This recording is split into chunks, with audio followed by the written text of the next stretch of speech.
Okay, whoa, we're here. Let's wait. I'm just waiting for Behance to tell me that it works. But, dude, this is pretty cool. Okay, Yeah. it's up. It's starting.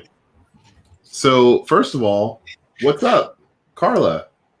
Nice to see you. Nice to meet you. Nice to meet you as well. Also, I wanted to say my laptop's broken, so I'm looking at my extra screen, or the screen of my laptop is broken, which is why it looks like I'm looking to the side. Yeah, so nice to meet you. Just here in foggy Portland. Shout out to Portland. Mm-hmm. Where can you just do a quick intro about yourself? Where can the world find you? Carla Julett is my username, which is my middle name, with 2 T's. And yeah, that's where I am on Instagram, and that's also my website. Do you want like more background or?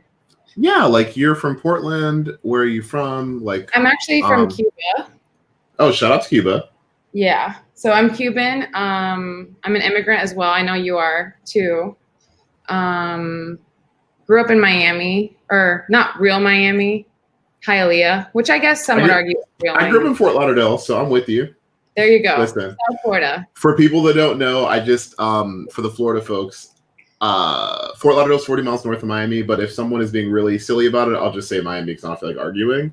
Yeah, but for intents and purposes, Fort Lauderdale is not Miami. Fort Lauderdale is like low rent Los Angeles, is how I describe it to someone who doesn't know there. Yes, I totally agree. When I went to LA for the first time, I was like, this is a lot like Miami. It reminded me so much of it. Just like the sprawl and I don't know. Yep. There. But yeah, I also just say Miami. And then if people know a little bit about the area, I'll say Hialeah, which is like where all the Cuban people are at anyway. Yep. I know my fair share of Cubans. I've dated some Cubans. I'm, familiar. As a Jamaican, the Caribbean is all just one, one pot of every ethnicity and culture all mixed together. Yep. Thanks to, slavery and all those great things. Lovely things. I think I asked my dad recently, but he said somewhere down the line, it was like a Haitian and a Spaniard got together, which, yeah. Anyway, went to FSU, go Noles. I know you're a Gator. Okay. This is no influence on anything I'm doing. I never went to a football game. But I have to represent in some way, shape, or form. So yes, this is very important for this talk. So basically what I want you to talk about really quick is like, what kind of work do you do? Mm-hmm. How did you get into photography, and like, where are you right now? How's COVID impacted you? Yeah. Like, knowing who you are now, like, and we look through your work, is there anything you want to stop on or just talk about yourself a little bit? Sure. So most of what you'll see on my feed is work that I did for a company that I work for still currently. It's a social media company, and we do lifestyle content for hotels primarily, as well as restaurants, things like that. So we get to travel to the hotel, stay there a couple days, photograph everything, like from rooms to dining experiences to like destination content, anything that's around. What's destination content for anyone that's watching and doesn't know? So destination content would be like, if the hotel's in Miami, then you'd go to South Beach, get whatever like people who are visiting that area would go and do. So yeah, it could be South Beach, it could be, Miami Beach. You would go, I actually don't know what else other people do when they visit Miami, but that's kind of the gist of it. Just like, what would someone do other than be at the hotel when they visit that area or that region? Yeah. And then, so before that, I got hired there end of 2017. And I actually moved back to Miami for that reason, because of this job. But before that, I had gone to school, Florida State. I went there for sociology and photography. So I majored in both. I loved photography, but I didn't really know how I was going to, or what I was really going to do with it. And I've had all kinds of weird jobs, but I'm trying to think what got me into photography to begin with. I think it was like watching America's Next Top Model. Yeah. Yeah. Okay. Interesting. No, But someone did reference yesterday when they were saying my name, Andre. They were like, "Oh, it reminds me of the first season, Next Top Model, Andre," and I was like, Yes. "Okay, I'm not a model. I'm wearing this sweet baggy long sleeve T-shirt. So if that's modeling, it is. The lighting is great here, and so. Oh, thank you. Yeah, I'm trying. Speaking of the lighting, as a quick shout out to anyone that's streaming or wants to make their Zoom calls look better, as we will definitely be inside for a while longer. Elgato Gaming is super awesome, and they gifted me the key light and the key light Air, which is what I'm looking at. So I have like a fill over here, and I have a main over here, and so I'm over here trying to look my very best. That behind me, I have some of my friends' work. That's like a ketchup and a mustard bottle getting married by my friend Aaron, and then some flowers from when I went to Alaska right there. Oh, so nice. So I guess looking at this, first of all, you really have like a lot of good bright work, and then you have like, I think often people think that when you start working on brand stuff, you have to kind of get rid of all this like sweet moody stuff. Yeah. Like, this is beautiful. This earring is lovely. It's great color. Yeah. But then like, it's all important, right? I think sometimes when we start our brand partnerships, we all want to just be like, oh yeah, like I'm truly an artist. So like, this is all I'm going to turn in. When in actuality, like, I can actually see the shift where you started to work for the brand, I think. Oh yeah. Or you started to share it like from here to here.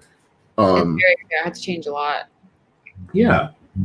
And it's not an easy thing that you're doing. I think sometimes, one of the first jobs I had, my first like real job in New York that I was really proud of, I worked at Walker & Company, which is a shaving system for, their first brand was Bevel, which is a shaving system for men of color. But since then, they've launched like a hair care system that's unisex. They've like launched some other things to like kind of be targeted at making like high quality products for people of color, which is really cool. Yeah. And so I definitely know, I have an idea of what you feel like, but I just wanted to like start and say like, you have great sense of detail here, like larger like group storytelling. And like for anyone watching this, it's like, oh, I want to shoot hotel content. First of all, if you could pull the curtain back a little bit, for me, shooting hotel content is very much like getting up at sunrise, like at 5 a.m. to shoot for 2 hours, and then having the hotel staff kick you out because they don't want to make any of the guests that pay them a bunch of money pissed off. And so you're mostly like dodging people, and it's fun, but it's more stress than you'd think. But sometimes you get to eat some cool food. Oh yeah, eat so much food. Usually when it's cold, but it's still good. No, it's totally cold because you've been placing it and setting it to shoot it. And I guess my first thing I would ask you is like, how did you get this job? I found it on LinkedIn. So I moved to Portland before this job. I was here for a year and a half, and I was finally like making good strides with photography here. I felt like I was taking it really seriously. I had reached out to some Instagram influencers and was like, hey, if you need any content to shoot, like if you need help shooting your content, I'd love to help. That's kind of how I like started here, because I moved here randomly, did not know anybody. And between working for like at Starbucks and stuff like that, I was like, I should try and reach out to someone who needs photos all the time. And that's how I thought of Instagram. Oh, sorry about New York being New York. Keep going. Something good's happening. So I started reaching out, and that's actually some of the work that you see in Portland is like a lot of like us just getting to know the area and photographing, getting into like so down here. Yeah, exactly. Just like meeting people and shooting fun stuff. Through that, I kind of got exposed to some like product photography, like the shoes one there. Like this. Yeah. That person that I worked with, Nicole, she got reached out to by Reebok to shoot these shoes. And so she paid me a portion of that to help her with the content. So through that, I was like, oh, this is so cool. I'd love to work for brands to this capacity where it's like lifestyle content. It's not, kind of like, I guess I always think of like product photography being like really kind of boring and straightforward. And like this way, it just seems so much more fun because we were creating content that felt like right to her brand, but was also connecting it with Reebok and like where they're coming from or what story they're trying to tell. So I liked that idea. And I had been wanting to work at an ad agency here, or at least that's what I thought. I was like, I'm going to work at an ad agency and like get all this experience in and work with all these cool brands. And I was applying for jobs, but it's kind of hard to find like full-time photography jobs at an ad agency sometimes. And what I've learned since then is like ad agencies basically, sometimes they'll have an in-house photographer, but a lot of the time they'll have a project that someone pitched, and then they'll be like, oh, this photographer would be great for this person. And then, so that like, they'd be like, oh, Andre's work is perfect because of X, Y, and Z. And then they'll contact you separately. It'd be like a freelance thing. Yep. So I didn't know that then, but I was like, I want to work for these agencies. And I was like reaching out, emailing people, and I wasn't getting much of a response. So I was on LinkedIn, and I feel like you can never find anything good on there with like photography jobs. It's always like newborn photography, which I have done, and school portrait photographers. Yep. And so I found this job listing, which sounded way too good to be true, based in Chicago, working out of Miami. And I was like, I don't really want to move to Miami, but I could for this job. And I applied, and like somehow someone reached out like a week later, did like a couple interviews with the head photographer of the team, and then with the creative director, who happened to be from Portland as well. And it just worked out. Like I literally we packed up all of our things and like moved back to Miami within like a month. And it really was like exactly what they made it out to be. Like it's such a dream job. Could be very exhausting in a lot of ways, like you were saying with hotels. And then at some point I was feeling really burnt out. I actually have never shot as much content as I have in 2019. And yet I was posting none of it to Instagram. I was just so tired. And then 2020 came, and in March, end of March, we all got furloughed. I say all, 90% of the company got furloughed because obviously the tourism industry is not doing so great right now. So they're still like, I still have all my gear that they've given me, and they're still paying for my health insurance, but it's basically furlough without pay till further notice as of right now. So that's where I'm at. Back in Portland though, which I'm happy about. Dude, that's not easy. I'm sorry that happened. It's okay. I guess there's so many things I want to say, but I'll start with this. How old are you? How long have you been working at this job? I'm 26. I've been working there for a year and a half. How old are you? 29 or 28. Oh, okay. 29? It's one of those two. I forget how old I turned this year. I think it's 29, but it could be wrong. Yesterday, I'm like, I'm either 26 or 27. I can't remember. Yeah. So when I first went to New York, I used to take photos of apartments for a rental agency. Mm-hmm. And the first thing I ever shot, and I figured this would be kind of good. So this is like my Instagram all the way to the beginning. But what I want to show you was, these are all things that were on there from college. Yeah. And I moved to New York right around here. This was the first photo in New York. And so, this was a photo I took when I was photographing, when I went to go take photos of some apartments. Mm-hmm. And then the first brand thing I ever worked on, where are you, buddy? You should be close, was with this brand that's still really kind to me, State Bags. State Bags had like a buy one, give one. Shout out to this terrible photo. They had this buy one, give one plan. And so essentially people would buy bags, and then they would give bags to local schools and the kids that needed them, by Jacqueline and Scott. They were really, really cool people.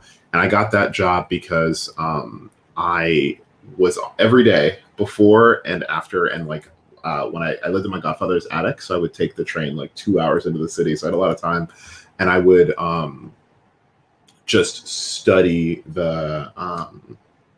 I would just be on Craigslist jobs, Fashionista, a couple different things. But the one thing I wanted to start with is a couple places that you can find good creative jobs. Mm-hmm. So Working Not Working is one.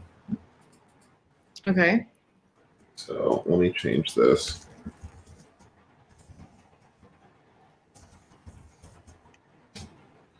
For anyone that's watching me on Twitter, you know that I very aggressively post jobs on Twitter all the time. So one place is Working Not Working. My friend Justin works on this, and this can be a good way to like. It's kind of like going on a date. Like sometimes, so whenever you go first, it'll say, "Are you still available?" Mhm. Yes. And then I should update this. I never like do anything on here, but when you go through all jobs, they have like actual portrait photographer for this specific job. It's freelance or it's part-time. It's once, it's twice, Cool. whatever. There's real stuff in here and you have to apply to be a part of it. So it's not just like that same fodder of nonsense. Right. But before that, I was like very aggressively like on Craigslist jobs. I was on Fashionista. But now that I'm like a little more of an adult, in that like I understand what I should be looking for. This is the one I'd really recommend. Oh, words of mouth. My friend Rachel runs this really cool newsletter called Words of Mouth. And it is literally just, let's see if I can find something in the archive. Yeah, so it'll just be all sorts of stuff like grant writer jobs, and she writes them every single week. Cool. Project manager, image and footage researcher, like editor, audio producer, photographer, like, and then she has all these like different places that you can find gigs, and it's like super fun because I really enjoy how like together it is. And so I guess the first thing I would say is like always be on the lookout for like who is hiring stuff. And like that's really simple. Even if they don't want you for something specific, if you write an email, just say, hey, I'm applying to this thing, but I'm also open to other opportunities. And the cool thing that works for you as a photographer is you can then say like, hey, you know, I see like State Bags, they were based in New York, and all they wanted was someone they could pay, I think $200 or $400 a month. This was when I was like 22, 23, to give them photos that would go on their Instagram that were just of around New York City. So they give me a bunch of bags and I would just walk around the city and like take photos of like different stuff with people in bags. Like that was it. It was like a fun little thing I was doing as I was learning about New York. And these are like, some of the first photos I was taking back when we were taking, you know, a ton of mobile stuff. Yeah. But like, that's so sweet though, because it kind of give you an excuse to like go outside, like different settings, different lighting. Yeah, like this is one of their bags. I just had like a ton of different things. And so I guess the first thing I would say, like, when you DM me, right? The reason why we're streaming is you DM me and said like, hey, I got furloughed. I'm trying to figure out like what my next steps are. I guess I would first ask you like, yo, like, what are you good at? What do you believe that you're good at? I'm good with natural light. I admire people like you who I feel like you're really good at shooting in natural light and like whatever is given to you, but you're also really good at like creating really nice light in a studio space. But I know I feel best shooting outside and shooting with like whatever is available. Like I'm not one to kind of like make up a concept in my mind. You know, there's people who will like mood board something and like know exactly like the poses that they want and what kind of hair or like what kind of model and all this stuff. Like I'm not really that kind of person. I'm very like, okay, this is what's available to me. I'm going to make it work based on what's here. I do love photographing people. I love being outside, but I haven't decided yet if it's like something that I love to photograph being outside. I can't tell if it's something if I love photographing like the outdoors alone, or if I like how it makes me feel to be outside and to be photographing. Absolutely. I think I asked you what you felt like you were good at, not to pigeonhole you, but to just as a jumping off point, because you can use your weaknesses and make them strengths, or you could lean into the strengths for now and like figure out that way to pitch yourself. Yeah. What am I good at? Right. So so first I would say I wouldn't necessarily agree that you don't like to have a plan. Maybe you haven't shot that way before, and maybe because of the job that you've worked on, it's been required of you to be so nimble. But be careful, because, you know, my career is still early, but early in my career, I used to get that, oh, we just are so happy how guerrilla style you are, which is like, it's kind of like when people say like a low information voter for Black people. It's not a good thing. They like, oh, you're well spoken. Like it's not great. Right. so, Oh, I'm surprised how good English. That wasn't even a sentence, but yeah, that. and so what I would say is first, you have some like good anticipation. Like Mhm. this little finger here is beautiful. I get like a sense of space and the person in it. I think you do that well. I would say that you have a lot of nice interiors, and like I both have like a strong belief in your first person view work, as well as your attention to detail, and lastly, you know how hard it is to find someone that can actually photograph women properly, like truly. Like, Yeah. I just dudes are like, oh, do I not want to have sex with it? Then I don't. Why would I? What? Are you not hot? Why would I take that photo? Right? And so like this is fun. It's cute. It has like good texture. You have like a really good sense of color. And so maybe I would start and say, what am I good at? Right. And so I'm good at color, I'm good at detail, and then including some humanity in it. And so the next thing is like if you're in Portland, no matter what those brands say, even if they're furloughing people, I don't know what your financial situation is, so I don't want to tell you what to do, but I don't know for example, it depends. If you want to work with a brand that has something that you can trade so you can warm up, okay. Like I'm doing a partnership right now with Burrow, which is a Brooklyn-based furniture company. Because of COVID, they haven't really been able to do any shoots, and so we did something where they sent some furniture. I'm going to shoot some stuff and share it with them, and it's going to be like fun for me because I'm trying to like still understand how interiors work. But what was I going to say? I reached out to them because I knew that they were local, and so I would start by saying like, okay, Carla, like you have a lot of different things here. Is there like a local consignment shop that has some Black Friday sales? And maybe it's something to start where you just, because sometimes like the rule I would always say is like don't do anything for free more than 3 times. Like and that whatever it is the thing that you like want to practice. So like last year I made a music video with my friends for their song, and that was my first time directing, and it was important to me to do that because I wanted to learn. I wanted to see if like all those times being on set I was paying enough attention that I could explain my vision, right? And so like your first step in like working on a brand partnership is saying like, where do I feel like I have like holes in my portfolio, or what do I think I need? And so knowing what you do well, you can either reach out to a brand and say, I do this well, do you have any budget? Sorry. No, it's a problem. And then second, you can say, oh, I don't do this well, how can I get some practice, right? And so maybe that's looking at your work, maybe that are like, especially in Portland, there's like a ton of like kind of fun, eclectic places. And if it's like, well, one other thing I would say is, actually, I'll get to that in a minute. But this is just identifying what you want to be doing. Like I'm seeing stuff that work for restaurants, national parks. Like if a restaurant, for example, is like, oh, we're going to do takeout. We're doing takeout like going forward. Takeout's fun, but the photos they're going to use to market that aren't the photos of those takeout boxes. It's these photos, right? Exactly. And so even if you're like, I need more opportunities to do this, it's as simple as like writing a DM. Writing a DM and then sending an email 2 or 3 days later from an email that you can find. Bars are tough because there's a lot of things to go, but honestly, it's weird. Alcohol makes a lot of money, but bars don't really pay you that much. But the things I would say, like looking at your work, are like I would look for like hospitality or lifestyle. Like it's just tough because people aren't going to spaces right now. But identifying like, okay, so for example, like Drink House has a I think a factory in Portland.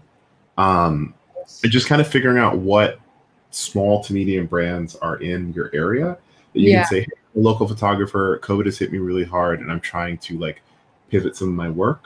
What would you like, are there any needs that you have? I'm even happy to do a test shoot with you or something where like maybe they don't pay you, but they send you some stuff. And then after the fact they like something, then you can discuss payment.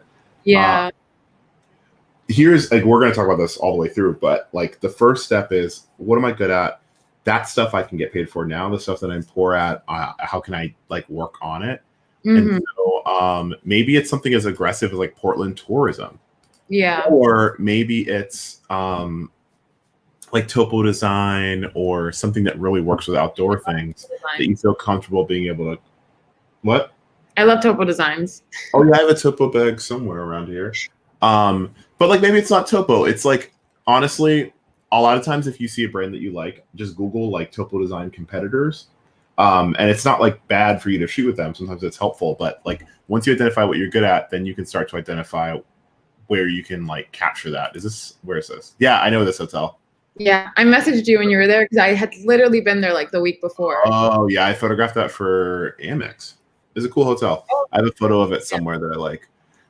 You can also here do, I mean, like we work and obviously things aren't open, but there are probably still staffing agencies that you can use this photo for.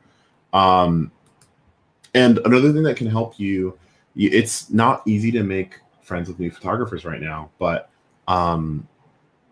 looking through the work of someone like, do you know Dirtbag Darling, Johnny Gall? Yeah. Look through her early work and see if there's any brands that she's worked with in the past that maybe you can reach out to. Like the thing that was cool about State Bags was when I reached out to them, they had like 2,000 followers, and then we listened to me try a bunch of Instagram strategy stuff, and over time that really grew. And so like your strategy right now is, I know that you like are stressed because you have to make money. I totally get that. But the thing that's crappy about brand partnerships is generally they're like a very slow play thing. There's a Childish Gambino line where he says like, make people only see you with how they want to see you until you make them see you in another way. That is exactly how I think this stuff works. So like, this is all stuff I was doing in college just for fun. Like these weren't even like photos I was taking. Like I was doing college journalism at University of Florida, and like almost none of this is that. It's just like stuff I thought looked cool, or like pictures of homies, or just like little like kind of dinky stuff. And then over time, we go up. I started to do backpack stuff. And then when I started to do backpack stuff, I started to do Instagram stuff for a couple of small brands. So I like reached out to like I would just find my way onto our brand's page and just DM them and say, oh, hey, I think this is cool. Like, do you need any photos of the city? Like I understood at that point, my biggest plus was that I lived in the city in the summer. I was roaming around all the time. So like pictures of sunsets, pictures of like this stuff on the 4th of July. Like I just had a lot of these things that like seem silly, but they're how a brand fills out their story of existing. And one thing I did that was poor was I definitely like licensed some photos to like a bunch of different places at once, which was bad because some places had similar feeds. But over time, you just kind of learned it. This is one of my favorite photos I ever took. It's funny. It was kind of an accident. But like, yeah, over time, like this, like a sunset of a bridge, like all these things that like are like New York-y things felt really good at that time. So for local New York brands, it was helpful. And so I think the first thing is after you figure out what you're good at, next is like reaching out. And so with reaching out, I would always trying to send an email on a day or a DM on a day when I know someone would see it. So like not late at night, not on a Monday or a Friday, like a Tuesday around lunch, or like maybe a Wednesday on the second half of the day, a time when someone would be less likely to be overwhelmed. And then just like showing up in little things, like especially right now, since it's a brand, showing up in their Instagram lives and just popping around. Like sometimes, like usually it's like you DM me enough times now, like you DM me, I'm like, oh, hey, what's up? But if it's like a stranger asking me for something, it's like I'm much less responsive. Right. Like over time, let me see if I like have anything helpful to show. Yeah, this is all just like DM would be best. Kind of like I would send a DM first and then like send an email like a week later. Truly, it's surprising like how quickly people respond, because remember the people responding to you are usually social media managers and communication managers. But if it's not enough brand, sometimes it's just people that work there. So it's not anything insulting. Like I know that let's see, here's a good example. Do you know the brand Minna? They make like are you serious? Did he sue Doug? Wait, hold on. Let me get this straight. Is this a video for my class? Yo, guys, what are we doing here? No one told me. Sorry. I'm tight. All right, whatever. It's okay. Whatever. All right. Sorry, y'all. It's still here. Jeez. I'm literally so tight. All right, so let me go back to what we were doing. So I did this with a brand I think is really cool, Omena. I don't know if I'm like actually gonna do anything with them, but they make like a lot of home goods stuff. They're Ooh, super kind. They make like really interesting materials, and I think let's see what I DM them.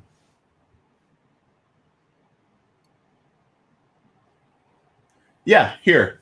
I just wrote, hey, my friend Wesley just shared some of your pieces and they rock. If you ever need a lifestyle photographer in New York, don't hesitate to reach out. Be well. That's it. nice. Then So they said, oh, it's what? like so casual.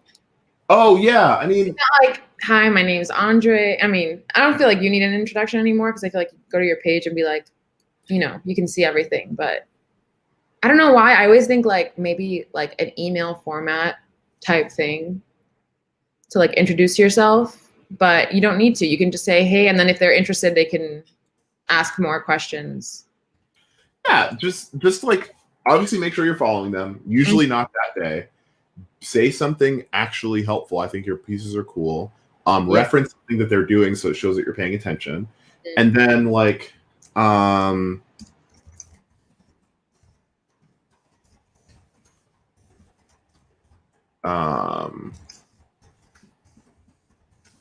so here I said like they're like, it's hard to imagine she's right now, but I'm sure everyone will get creative. I said, I know, don't mean to rush you or be weird at all. It'll be a long time till we're all back up. But one of my goals was to work with more local businesses. So you first have your ask.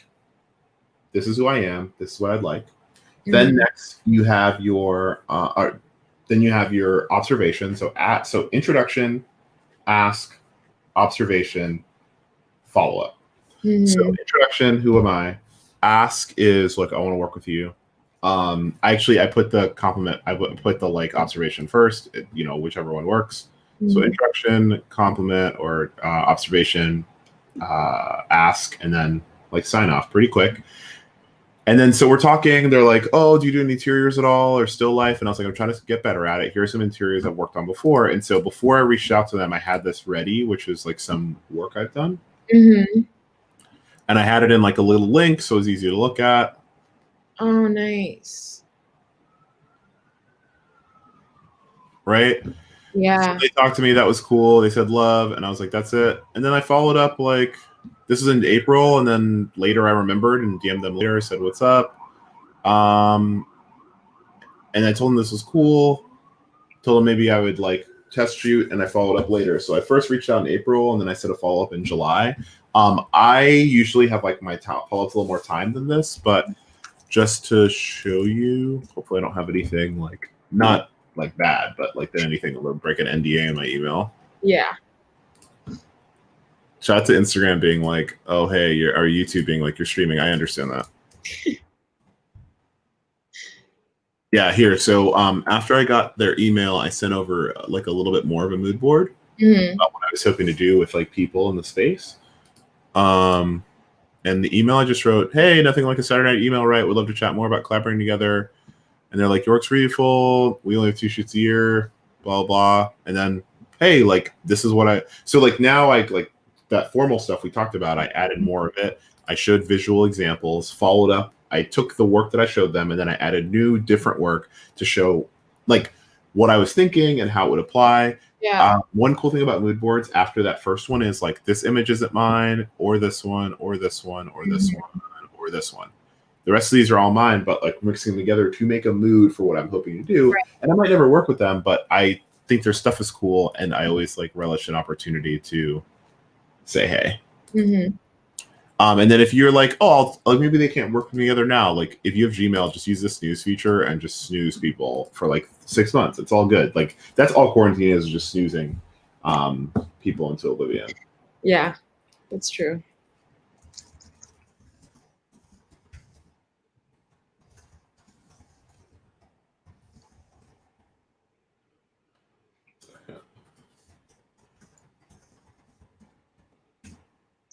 Try my best to like be present on this, which is harder than I thought it would be.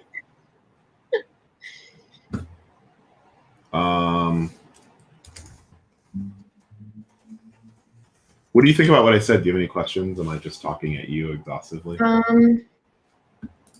No, not at all. Well, yeah, I'd like to talk about it more. No, yeah, we have time. I'm not rushing you at all. I'm thinking for a while I was like, oh, it'd be really cool to reach out to some like restaurants in the area, Mm-hmm. and just offer to do like content monthly, basically. But obviously, I mean, there's like, I feel like I need to do like this whole round of like, okay, I'm looking at restaurants, which I don't share that much restaurant work on my Instagram, but I do have like a subsection on my website. So maybe just sending them like a direct link to that so they can see examples of my work and maybe like showcasing their to go, but maybe it's like at a park or something. So it's still relevant to right now and it's not like dining in, but something that brings them lots of value. Well, yeah, I would say that like if you're working with a brand for the first time, like a DM where you send them and say, "Oh, hey, like I think that this thing you did is really, really cool. I know that right now is difficult, but I'm trying to increase my portfolio or work with local brands as we try to like work together as a community. Let me know if you're interested or have any like time or space for that." Yeah. And like honestly, it's kind of like on a dating app. It's somewhat of a numbers game. You send 8 of those, you might get 1 response. You send 20, you might get 0, or you might get 20. Like you'd be surprised. Like people aren't. This isn't like 2015 where it's like if you don't have 100,000 followers, like don't talk to me. No, like people. It's not because what you're demonstrating is your ability to work, not your ability to promote. And if anything, everyone understands that like social is a confusing game. Like you don't know exactly how things are going to be perceived by other people. But the best you can do is say, this is some of my work. And I was curious, you know, if you'd be interested. And like if you, yeah. Okay. If you're not sure, figure out how you can attack it based on who you know. So I would start with your Portland network and ask everyone where they work or what they're working on and see if anyone has something that interests you. Anyone with like within a tertiary connection. So like maybe you to your friend Beth. My friend Beth lives in Portland, and then your friend Beth to her Beth's boyfriend. If like anyone within that primary, secondary, tertiary circle, that's how to attack it first. That's a good point. I'm also thinking. Well, I've never had so much time to think as I have, which I think a lot of people are experiencing. I've been thinking a lot about like where I wanted to go next. And that was like another thing that I guess I briefly mentioned when I messaged you is like thinking about what other directions you want your photography to go in, or I don't know. Do you feel like you're doing exactly what you like want to be doing? I don't know. Like your scope of work is pretty wide. What'd you say? I feel like your scope of work is pretty wide. So like, do you feel like you're doing exactly what you want to be doing in photography like 10 years from now? I mean, I don't know. Like yesterday, last 2 days, I worked on set for a on a commercial, and so I shot still simultaneously to the video folks, and it was cool. The video people were really cool, but sometimes when you shoot still simultaneous, the video people are like you're a child, like get away from me. And so I think those can be helpful. Working on sets like that are helpful because I believe that they can help remind you that like the creative process is not only collaborative, but you're not the center of the universe. I think some of us as we get older are like so into being so good so we can tell people how great we are. Yeah. And I mean, obviously I want to do that also. I'm a terrible like selfish human, but like more importantly, sometimes I get excited about making something cool. So like leaving this up, this work right here I did with my friend Becky, who lives in Nashville. She was a creative resident before me. And this just was born out of me saying, hey, I don't have enough lifestyle stuff. I don't have any like pictures of like groups of women. And so like, how can I photograph stuff like I photographed that? That will just get me in the comfortable, like thinking about how to photograph clothes because I'm not doing a lot of it. And in theory, I'd like to like over time do more of it. And so like looking at her feed, like Becky does really kind of weird stuff, but like she like will just have like giant blankets and stuff. And I am not sure I can tell you that I'm working on everything I want to work on, but I try to keep myself sane by shooting things for friends that I like. Yeah. it sounds weird, but I actually do more things for free than I think people realize, because sometimes I kind of look at doing things for free as like a superpower. Because if I'm trying something out, or if it's something I don't know if I'm going to be good at, or if it's someone I don't, I actually like shooting things for free, because then I'm like, oh, well, if I don't like this, I can just stop. There's no repercussion. And so along the way, I like learned a bunch of stuff, right? And so like, looking at this, they benefit you. Yeah. But I mean, also know how your stuff's going to be used. I'm not saying just give people things, but Becky's work is like very like women just being, right? And so if I learn about that, it's helpful to just work and be. Like, hold on. There's not a lot of my stuff. Let's keep going down. Right? So like we'll do this mix of like iPhone stuff with some of my photos, and they just kind of exist to just show someone in space. Right. And so for me, like these are really helpful and therapeutic, because over time, like I got a better sense of how I wanted to photograph them. Like it's less of a lifestyle campaign and more of like portraits adjacent to clothing. And like the practice of working with somebody, even if it's a friend as a client, is super helpful, because then over time you're like, oh, okay, so like when this person says this, they mean this. And so what I mean is, like, I think my goal of my work is to be able to translate what I want to do and what the other person wants to do, and have them like have a beautiful baby together. And all this other stuff is just practice and stuff to make enough money for me to like not die, and like in the middle of it be like recognized as like a creator and stuff. But more importantly, like I'm keep just trying to like just drive that nail in to like what what story is being told here. And so like here, this is something I really, really enjoyed. Like Becky drew over it and placed it here, and it's just like fun and beautiful and kind of like a little messy. And that's the kind of the whole brand. And it took me a while to get through it. Like I probably shot 800 photos for this, and we left some stuff that we liked here, but these are all fun or full exploration or, stuff like that. So I guess to answer your question, like I just try a ton of stuff. Right. I feel like the more I think about it, the more I'm like, oh, I know the kind of brands, or I think I know the kind of brands I would like to work with. I've had to try to like narrow things down for a while, but with the job that I had most recently, and with all the jobs I've been having, I feel like I've done so many different things and different kinds of photos that I kind of get lost in like what I enjoy, what I'm good at, and then what I want to be doing more of, or like, what I find to be like exciting or like fulfilling in some way. I know I don't want to do weddings ever again. No. Right? But it's like the way you get into photography almost. Like it's like a rite of passage. I'm also curious as to, I feel like a lot of your work feels really journalistic in a way. And I'm wondering how to cross over into something like that or change direction. Or if you feel like you don't have to, like maybe you can do everything all at once and it still is fine and cohesive.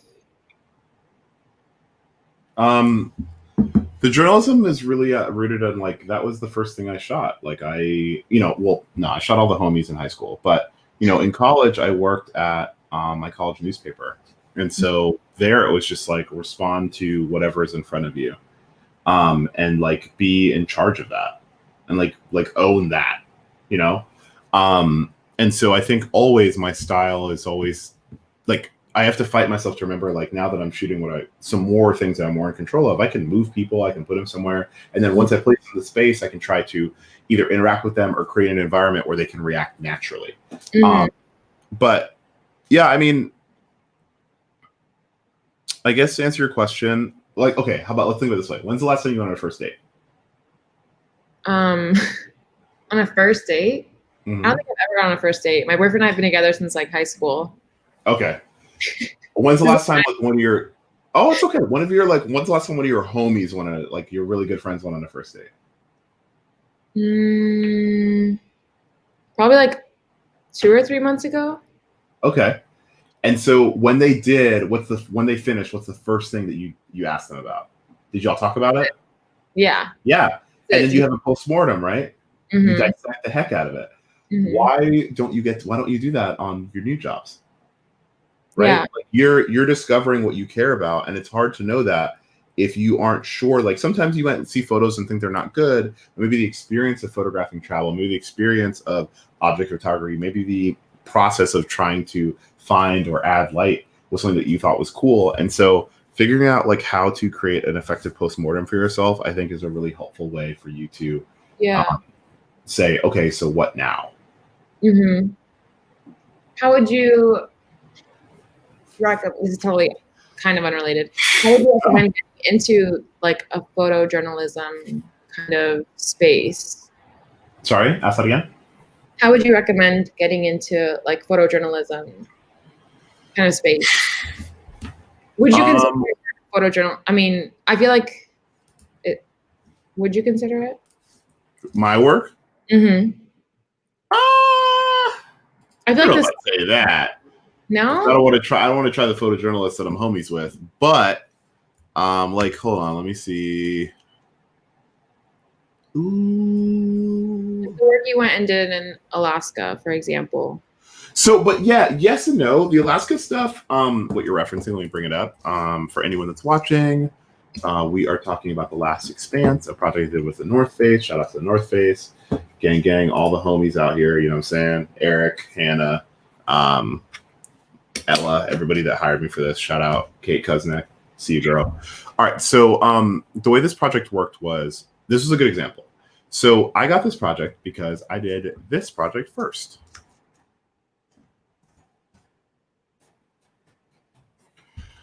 My nose is like hella itchy for some reason. It's crazy. I promise everyone I'm not on the booger sugar. My nose is itchy.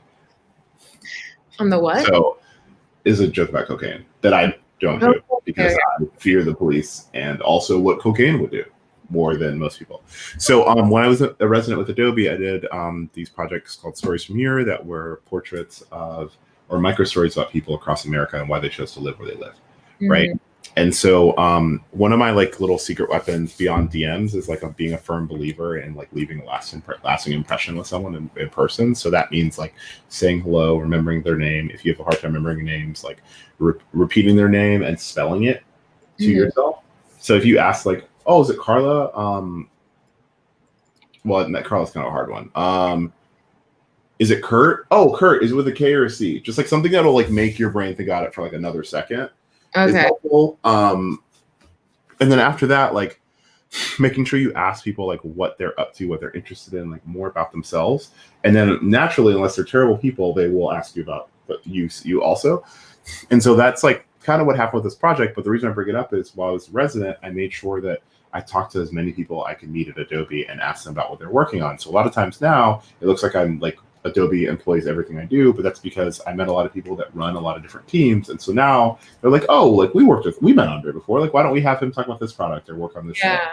And so the reason I bring it up is there's a woman who was on Adobe's PR that then moved to North Face's PR. But when she was doing Adobe's PR, she learned about this project I was doing about micro stories about people across America. And so when North Face was like, we want to send some people to the Arctic National Wildlife Refuge, and we also want someone, we're like want to find influencers and we want to find someone who can go photograph that won't be like rude or self-centering when they go to the native, like where the Native American people live. And she was like, oh yeah, my friend Andre, or this guy Andre I know did this thing. And so they showed it and then they pitched me and it worked out because originally they wanted to do a bunch of influencers and then like a North Face photographer, but they realized it'd be more expensive to send another person. So they cut by influencers. Like the other people I went with have like 200,000 followers. I was just like hanging out. But it was cool because they gave me the budget and the latitude to create like this website and kind of storytell about what it's like to live in the refuge. And it's really timely now because in his waning moments in lame duckness, Trump is trying to lease off land, even though a bill passed to stop that from happening. So this project was both photojournalistic and like it was my first time seeing it with some post portraits and moments, and then like these like aerial photos of what the space was like. But I would say that it was like photo adjacent, and less photojournalistic, because I still had some control. And I guess I always worry about, what happens when I inject myself in and take photos. Like this one's probably the most photojournalistic because it was just happening. Like this bag she's laying on is my backpack, and that's my shoe. And it was just something that sort of happened. Yeah. Right. But yeah, and so I would say that like my work is a mix of these things, but it was inspired by photojournalism because it's what like gave me the opportunity to kind of get started and start paying attention to things. Did you have to? I don't think you did, but did you have to write anything for this, or someone else was in charge of like? Oh yeah, no. Maya wrote stuff for this. Maya Winkler. Shout out to Maya Winkler. She worked really hard on this, and she wrote like a really lovely piece that was inside of the book. Here's Maya for anyone that's watching. Oh, nice. But yeah. I feel like that job that you just described, that I don't know, you call it, I guess an opportunity. That opportunity, like that sounds like absolutely dreamy to me. Mm-hmm. Not the situation that made you go, but like working with an outdoor company, an outdoor brand, working towards this like bigger, I guess, bigger like cause, and then also getting to like meet people who like normally I would have you would have no reason to be there normally. And these people who live in like such a remote part, I don't know. It just sounds so cool. And to also be traveling with, go ahead. No. Also just like to be traveling with, a team of other people who are also interested, having like these real connections with people, and getting to go somewhere like that and also see the landscape. And I don't know, so much of it seems like. Oh, it was amazing. I'm really thankful for it. It's definitely not something that I thought I was going to be able to do in my lifetime. Like I was really hoping to go to Alaska, obviously before I die. I want to go to all 50 states, but yeah. I'm here to tell everybody that most of them states look exactly the same. Everything is, it's mostly white people and like strip malls. It's America. But yeah, I mean, I think, okay. When I graduated college, some of my friends had maybe some more money than I did, or parents that had more money, or just they didn't care as much. But they graduated, did like a lot of big trips, and I felt a lot of envy that summer after I graduated. Sorry, I had to tickle my throat. I worked at the local paper as an intern for free. I took photos. I took photos for the Alumni Association. I designed like a bus ad. I did all this stuff for I gave tours at university and just stayed there and melted in Gainesville that summer and was really jealous that my friends got to do all this different stuff. And so now I just want to say, like, don't be jealous of this thing. It's more like life is funny in that it's more the opportunities you don't see coming that are like the most peaceful and fulfilling. Like I was scared to go on this trip because they were like, well, I guess in theory you could get mauled by a bear. And I was like, word? Excuse me, a bear? Why are we going here again? And we weren't going to shower for 7 days. And I'm like a super clean person. We're going to poop outside for like several days. And that's totally like a thing that I don't do. I was like nervous. I brought I asked my friends, like this guy I know at Canon, to send me some, but I literally bought like 30 batteries because I did the math and it was like, well, normally the batteries last like 8 hours, but it's gonna be so cold they might last a quarter of that time, and I'm there for 7 days, and I'm gonna need like 4 batteries a day. And it ended up being that bad, but it was still good. I just sleep with batteries in my sleeping bag so it'd stay warm enough. And so there was like a lot of things that made it like kind of crummy, and but it was so incredible. Like Kit Delorier, the North Face athlete, like taught me so much. Nathan Zed's like a really cool YouTuber, and it was just kind of nice to be around him. And Monica Hernandez is amazing. Like her Instagram is like so intimate, and she shares so much about herself. And we had like some really beautiful conversations. And Alan made us a lot of great food that he definitely was trying to make us poop with. We were eating like lentils, and I was like, bro, what are you doing to us? But I think when it was all said and done, like it was such a lovely experience. And I think that's how I look at my work, like less about journalism, more like a yearbook. I want to be able to like have that work speak for itself after the fact. And so I would say that like a lot of medium things have happened before that happened. So like if you look at like things that we have in here, like I'm gonna try to find some other stuff. Like this is a photo I took on set for State Bags. Like I just try to make myself as present as possible because I knew I didn't know a lot of things, and so making myself present to learn them was helpful. And so yeah, in that presence, like a lot of people might think that's like not desperate, but it might like be so crummy that people take advantage of it. But over time, even within 6 months or a year, like this is all like me in New York, me meeting up with friends like every like before sunrise, after sunset, going to Instagram meets, meeting people, just talking to them about what they do. And so it's like partially like falling in love with something so much that you want to show it, tell everybody about it, you know? Mm-hmm. So like here, let me see. I'm trying to see if there's anything of like real value. These are all just like random portraits I took. But then I started to work at Walker and Company. So then now I'm starting to share some of my work in here. And now I'm mixing like some of my life and some of my work. Like here I think I reached out to this hat company and just said like, hey, I'd like to photograph some stuff for you. And so they sent me like a bunch of hats, and I think they paid me like $500, and they probably still use the photos to this day. And it probably wasn't great, but that was the first time I had to like plan through a shoot and work with a bunch of different people and offer hats to people in exchange for their likeness, which is totally not okay.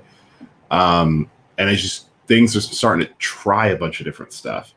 And I think in that attempt, there's like some freedom to it. I don't know if that helps or answers your question. Yeah.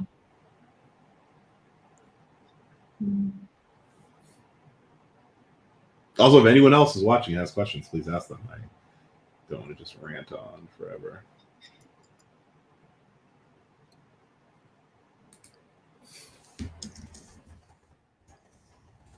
I'll give you a moment. I can't know if you're like in your feelings or just like, why did I get on this stream?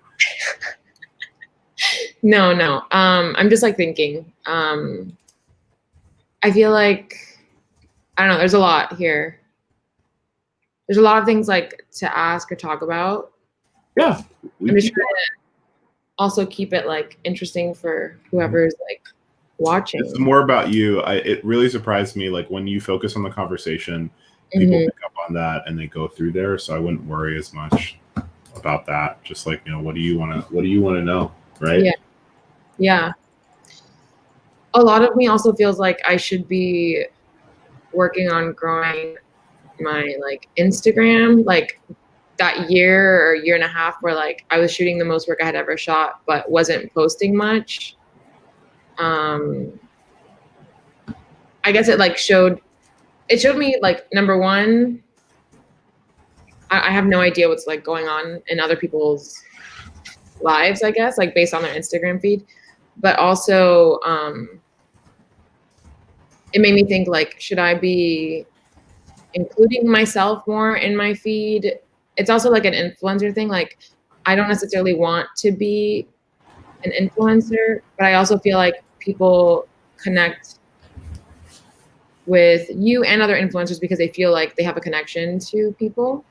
Mm-hmm. Do you feel like your Instagram platform is important in growing and getting certain clients, other than just to like showcase your work? I mean,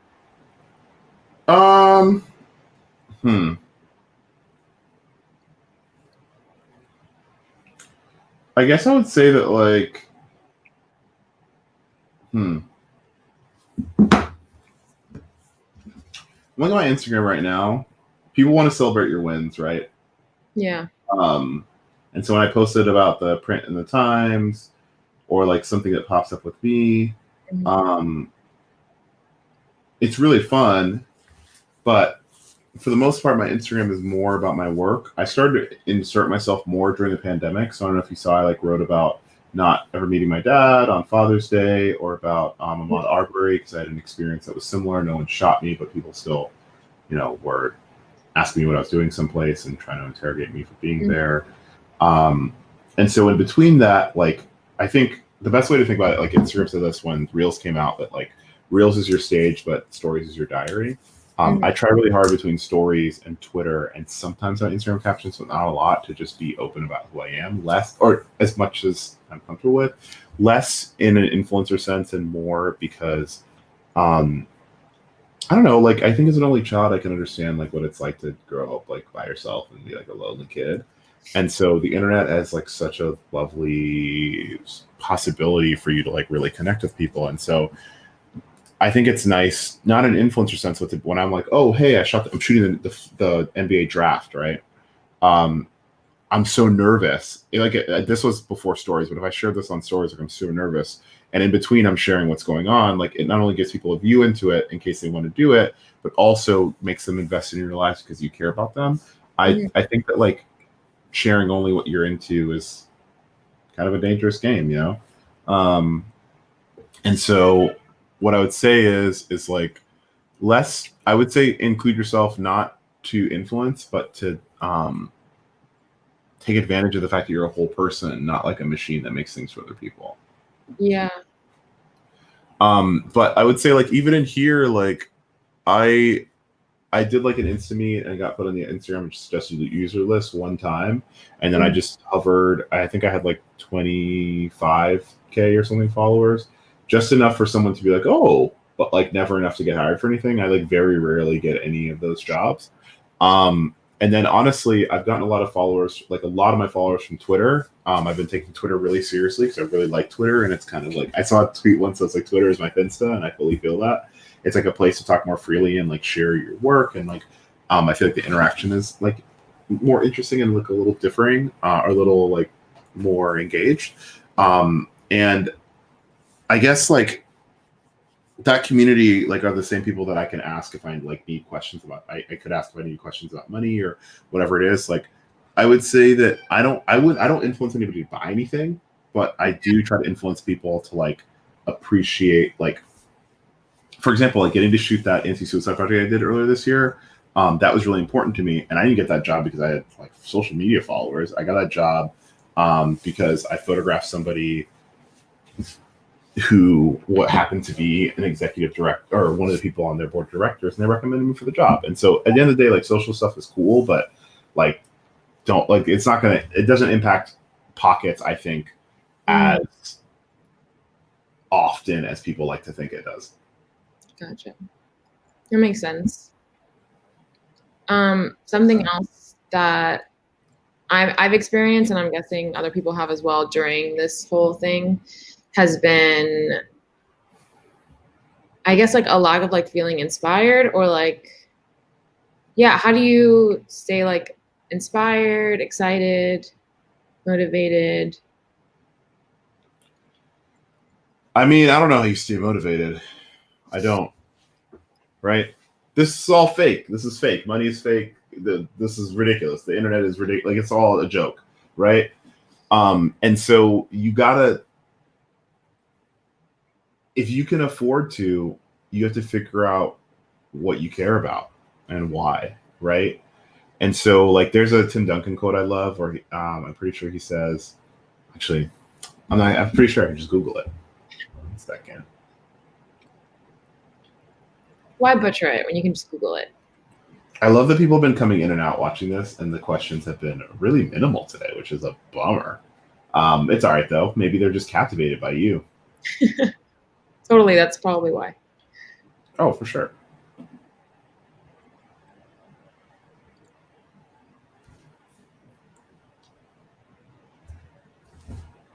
Do you think you'll live in New York City forever? I don't know.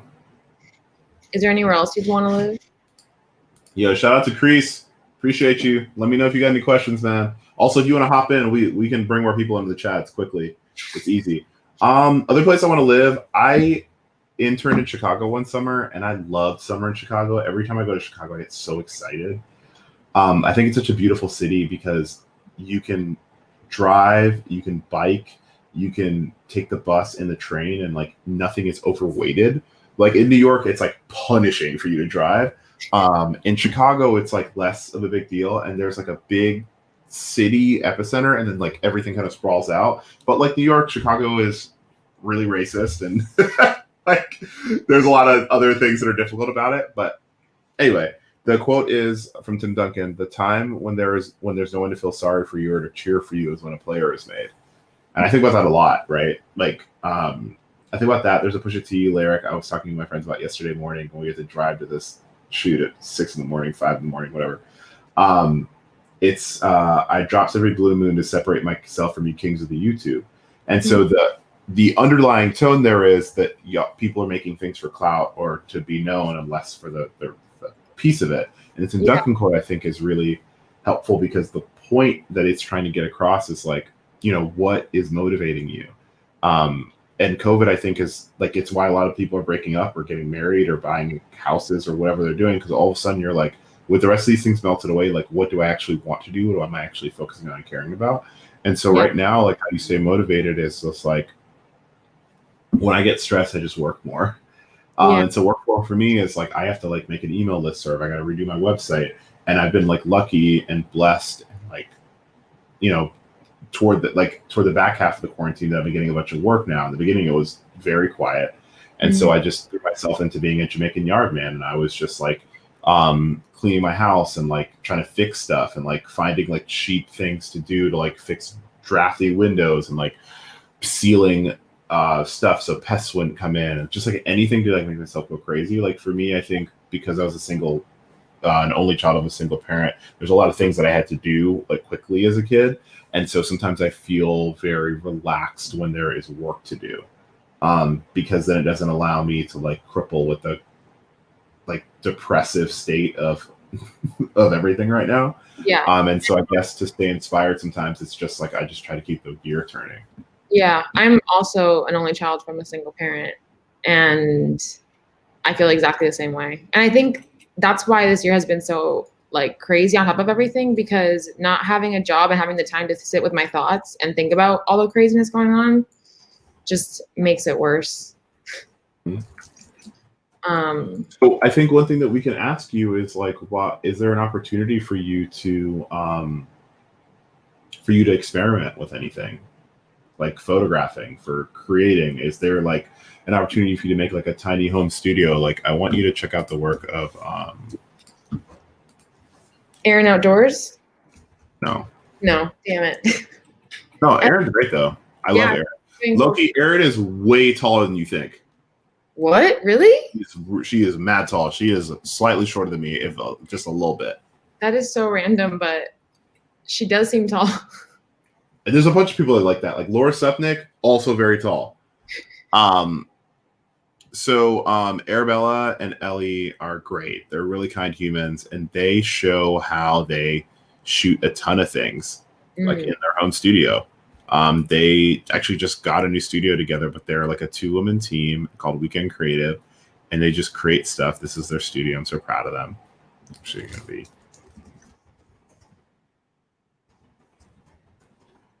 like a little fanboy for a second, but they like have a little podcast, and they have just used quarantine to just keep trying a ton of things and get better at stuff.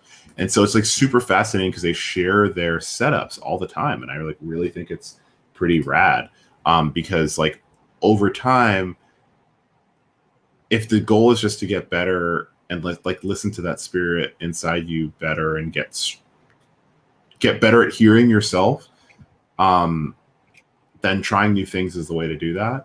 The reason why I was like, let me be careful is because I don't know, like maybe you're like don't have enough money for rent, so you can't go buy like props or whatever. And if you can't do that, that's totally fine. But like one way to start is just to try like product photography at home, like something I want to like try to do more.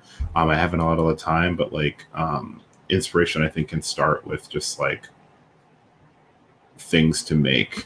Another person I think does a really good job is actually let me drop this in the chat. Something that keeps me inspired is like driving somewhere. I mean, going like outside here is so easy, just like 30 minutes in any direction. There's something so different. And I'm a big fan of like road trips, so that's always helpful for me. So you can turn that into photographing for like a clothing brand, you can turn that into photographing for a car dealership. Like Yeah. think about something that maybe has been impacted by COVID, but still has their money. So like alcohol brands, obviously, because people still drink alcohol even if they're at home. Yeah. Like figuring what those things are, and attempting them, and then making space for yourself to try to be able to capture it in the future. Right. I actually didn't think about the car dealerships. Hey, can you borrow your Subaru just 2 days? Yeah. And like, let me photograph it a little bit. Yeah. Like you'd be surprised. People, every single human, and I like to avoid the word content because it feels like cheap, and I feel like people use it to just like be gross. But I think that you can say like, I would love to photograph this thing. Here's my vision for it, and this is what I was trying to tell you. Like, don't shortchange how you think. Don't be like, oh, like I don't like to plan out my shoots. Like, don't say that. You don't know that. Maybe you try it and you're like, oh, this is dope. I'm great at this. Yeah. I guess not at the capacity that I think other people operate. How so? I don't know. I feel like there are photographers out there who will like come up with a concept and like think of everything down to, I mean, I'll think of like the time of day and the location, but I won't normally make like a whole mood board. I mean, sometimes for work we have done that. But yeah, generally speaking, I don't like think before about like specific poses or like specific clothing items or hair or makeup or things like that. Mm-hmm. But I'm not sure. You can totally do it. Yeah. So what I was going to say is another thing to do. My friend Karen has been doing a ton of self-portraits, like all these different ones, right? Oh, cool. And this is like trying strobes, colored backgrounds, like what you've shown that you can do. She's busy trying to show everyone that she's a little baddie, which she is, and she keeps living her life. But there's like shooting through things. I love here it. that you can see. Karen's an art director, and you can also reach out to her because then like talking to art directors could be a helpful way for you to start to learn about, you know, what you can pitch during quarantine or what's still like working. But just saying like throughout, there's like a lot of self-portraits here. Hold on, I'm going to show you through. Yeah, I love all of this. These are all cool. I dropped that in the chat. Not www. Noemi does an amazing job with these.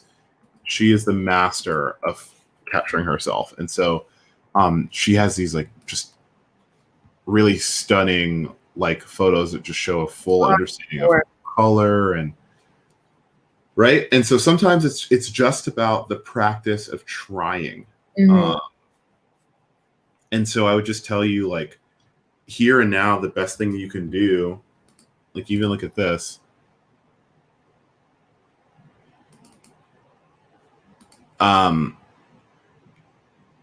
Seeing something beautiful and seeing what you can get out of it will help you practice that thing that you think you're bad at, right? Because once you have this now, you have that experience to understand what you want to do next and how you want to do it. So it like the inspiration might start like for me, I'm like a staunch believer in the saved thing on Instagram. If you ever like looked at my phone, it's like I just aggressively save things I think are cool all the time, like designs. Like here's a video that Niles did, or no, this isn't something for Niles. It's just like how they did these like layovers. But hold on. Where'd the thing go? I thought I saved the video my friend took of his wife the other day. I thought it was really cool.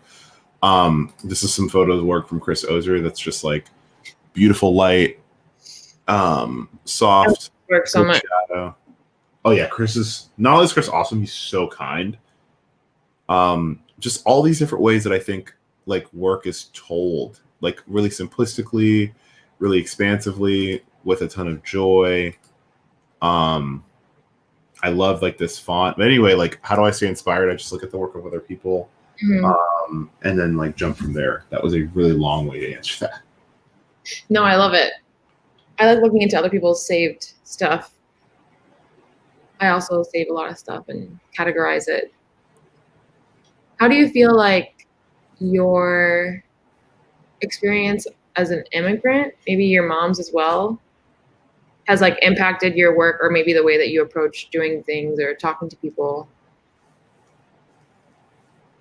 Or maybe like decisions in general, I guess, business decisions. I guess like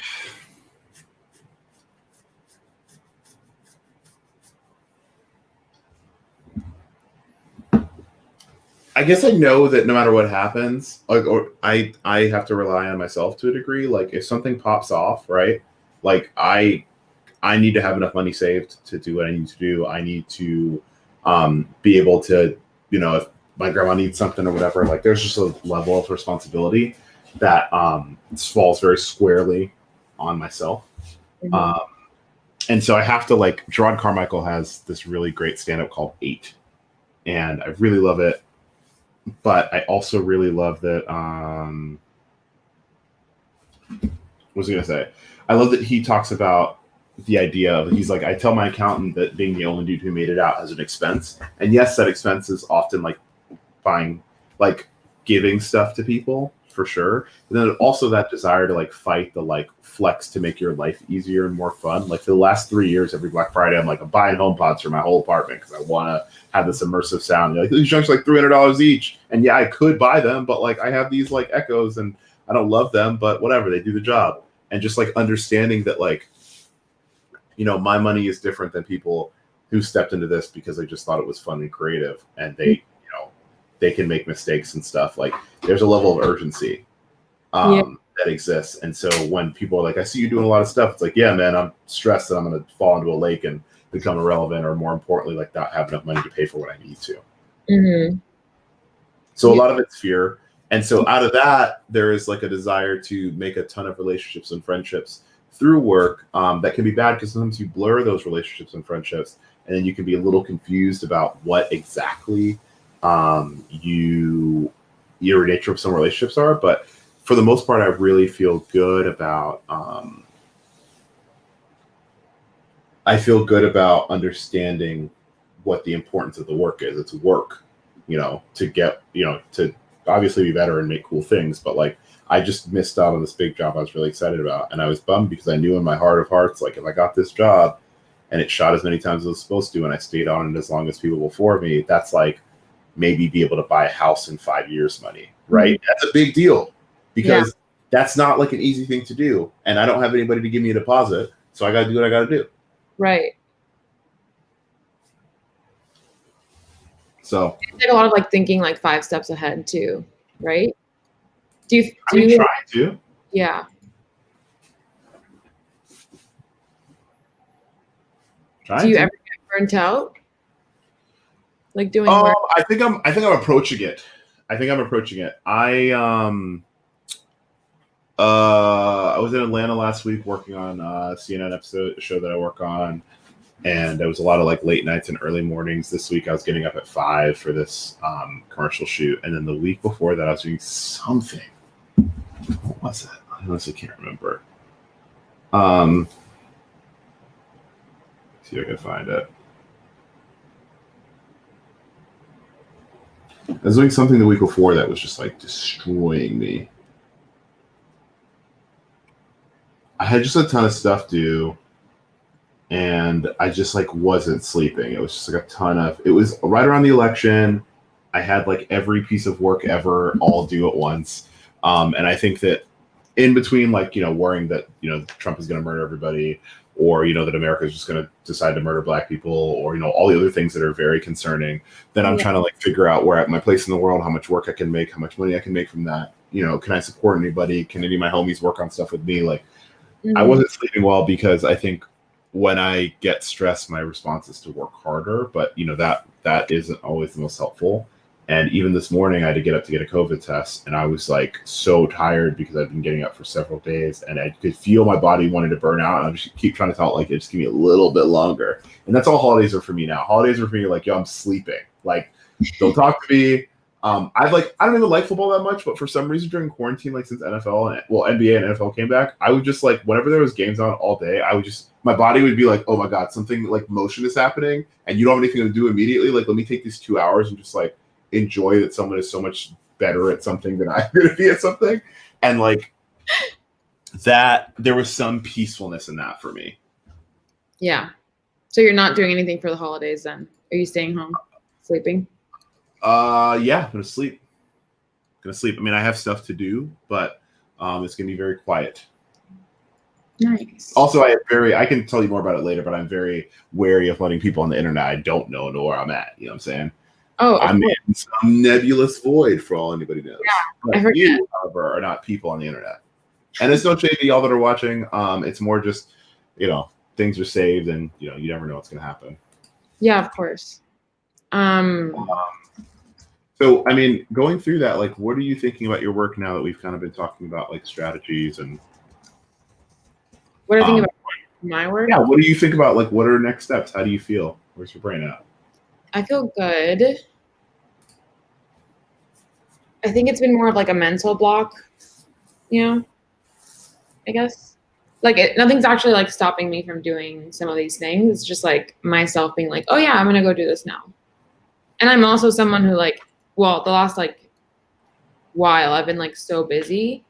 And I do really well being busy and, like, thinking about things quickly and, like, not stressing over them too much. But, yeah. I know I want to reach out to some people locally. And like you said, like, reach out casually. I actually did some work yesterday for a brand based here in Portland called Glory Skincare. Shout out Glory for hiring me. The owner was like, I would describe it as like Glossier for people of color. Nice. So we did studio, like, holiday shoot stuff. And it was exhausting, but also like really fun and really nice to like do work and have stuff to edit and, get back into that again. Mm-hmm. Yeah. So I'm excited about those and about reaching out to more people possibly. Totally. How are you sharing what you're working on right now? Do you mean like online? How are you sharing your work online? Probably just on Instagram. I'll probably post something about it soon once they give me the go ahead, or I guess once they post it on their Instagram, I'll go ahead and put that on there. I did like share some behind the scenes stuff yesterday from it, which was fun, even though I wanted to get more behind the scenes stuff. Yeah. Okay. I wanted to ask, do you have time to get... Oh, go ahead. No, you go first. I'll say, do you have time to do a postmortem about what you worked on, like with yourself? So postmortem being like, what did I like about this? What did I not like about this? What do I feel like I can definitely do? Yeah. Well, like, what did I do poorly this day? Like talking to the client about what work you did and that they felt, like they felt went well, and what do you feel fulfilled by, etc. Yeah. Would I do that by myself or with the client? You're saying you would normally ask the client? You can do one separately and you can do one with the client. Yeah. Oh, cool. I would probably do that with her. I already figured out like the pre-planning. There should have been a lot more of it because I'm not normally doing stuff in the studio, and with like millions of props and millions of possibilities, it can get really crazy. And I feel like the better way to go about it, we did do like a mood board. So I think the better way to go about it would have been like to pick exact images we wanted to kind of copy, have the props ready for each of those. And then after that, if we have time, play around a lot more. But I think we were just like playing around, like, oh, let's try this. Let's try this. What was nice is I worked with this girl, Christina, who I've known here for a while. She used to run the Instagram for downtown Portland, like the tourism one. Yep. And she's really, really fun to work with. And it was nice to just have somebody there that I felt comfortable with, to be like, oh, this looks terrible, or this looks fun. Yeah, no, totally. So that you're touching on it. Like as you continue to grow your work, like having people there, like sometimes when I shoot headshots, I tell folks, bring people that you care about and are invested in your success so that if something happens or when something happens, they can be honest with you about it. And then like if you can figure out a way to have some accountability where you maybe there's a photography club I had on my stream a couple days ago, and like maybe it's just you and some other women of color or just some other Portland creators, like whomever, you can then be able to talk about the process a little bit more. And I think that brings you a lot more, gives you a better understanding of what you like and actually what you like and don't like. I'm like a firm believer that you don't have a firm understanding about something until you can explain it to somebody else. Yeah. Especially if it's how you feel. I feel like you're really good at fostering a sense of community just through your Instagram. Like, I think that it probably is a lot more difficult to do in New York City, especially right now. But that's something I've been thinking about a lot, is like that sense of community and like how to foster that. And whether it's, I don't know, this is not related to photography, I guess, but doing like almost like an in-person forum for like other people of color who live in Portland. Portland's pretty white, not as white as I once thought, but it is pretty white.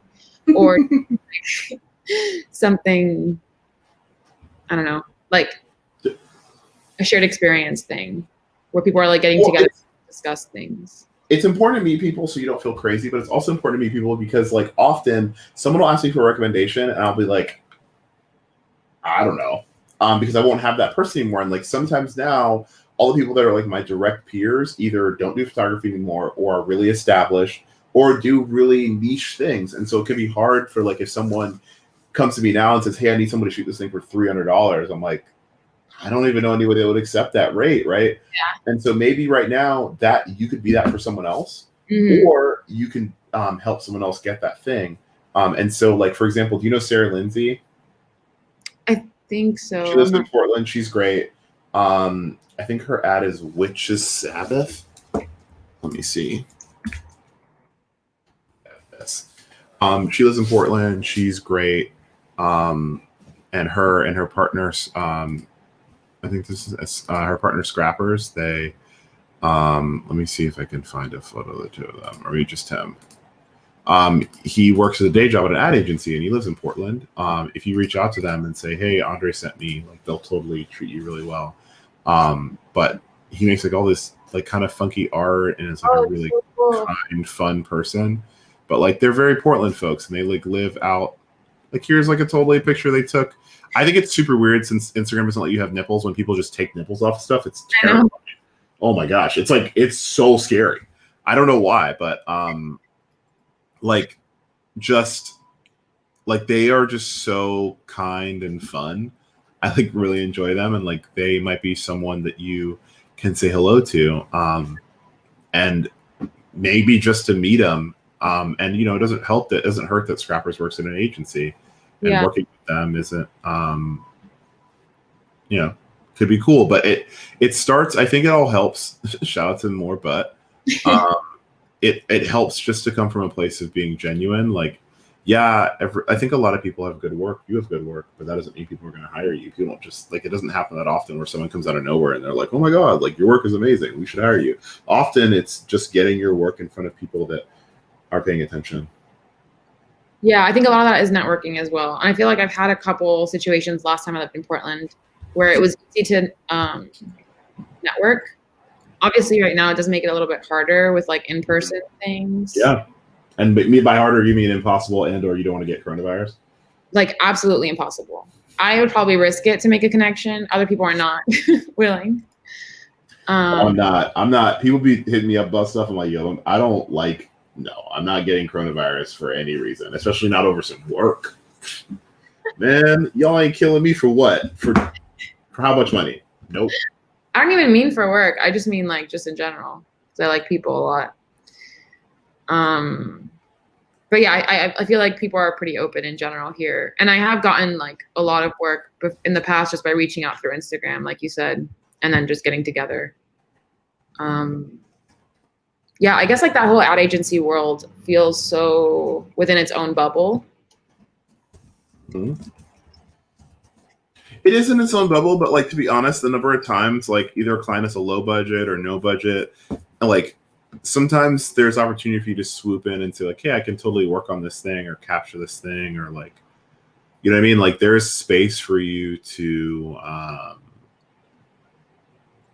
like play and learn, and not every ad agency thing is like the most together thing. Like, let me see if I can find something in here. Like some things are just like the way you shoot right now.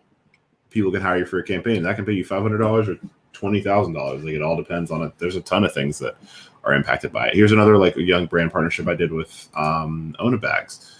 One of the Ona Bags is hanging out. It's right here actually. Shout out to Ona Bags. I did this partnership because I volunteered with a nonprofit called 100 Cameras, and they needed someone to photograph this bag they did.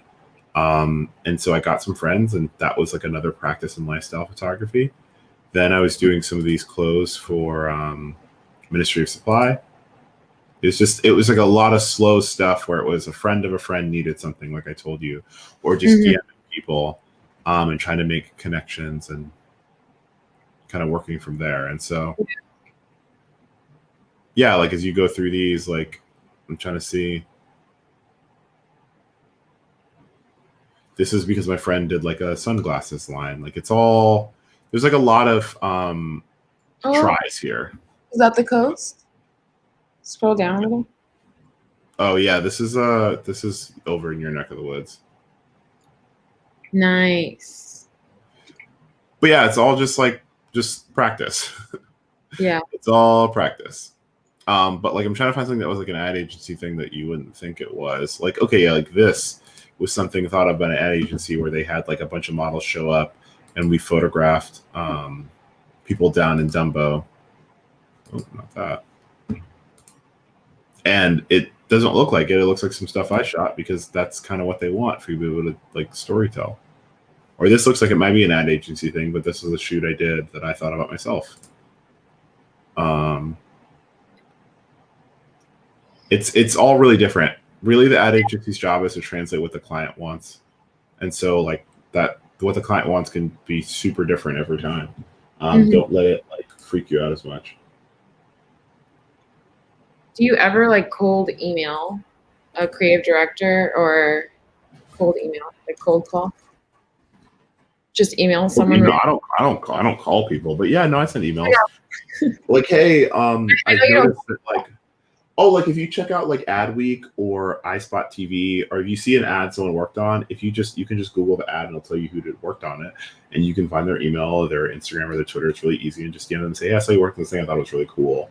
And then like sometimes what's weird is you'll message people and they won't respond, and then like 2 years later you'll meet them and they'll remember, oh, that name sounds familiar. Oh, you look familiar. Oh, something like that, and they're like, oh, crap.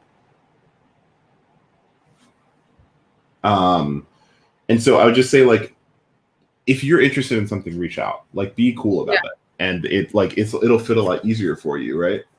And like you keep making the date analogy, but like all these things are like dates with people, and like your job, instead of like finding someone to be a partner or to marry or even just to have like a nice evening with, it's to like someone that you jive with, that you can like, they can listen to you and you can listen to them.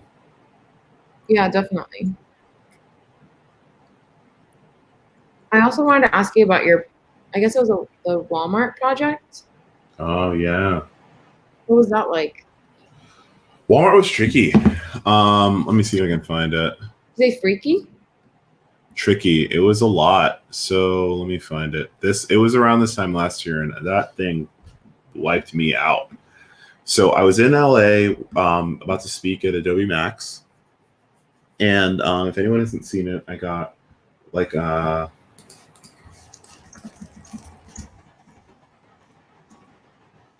second.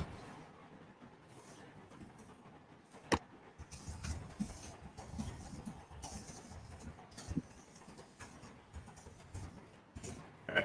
So I got a call from my agent. I landed and he was calling me like, was like, what's up? He's like, pick up right now. And I'm like, yo, bro, I've been on a plane for like 7 hours. Like, what is happening? He's like, pick up. So actually, here, I'll play it in the stream. 1 second.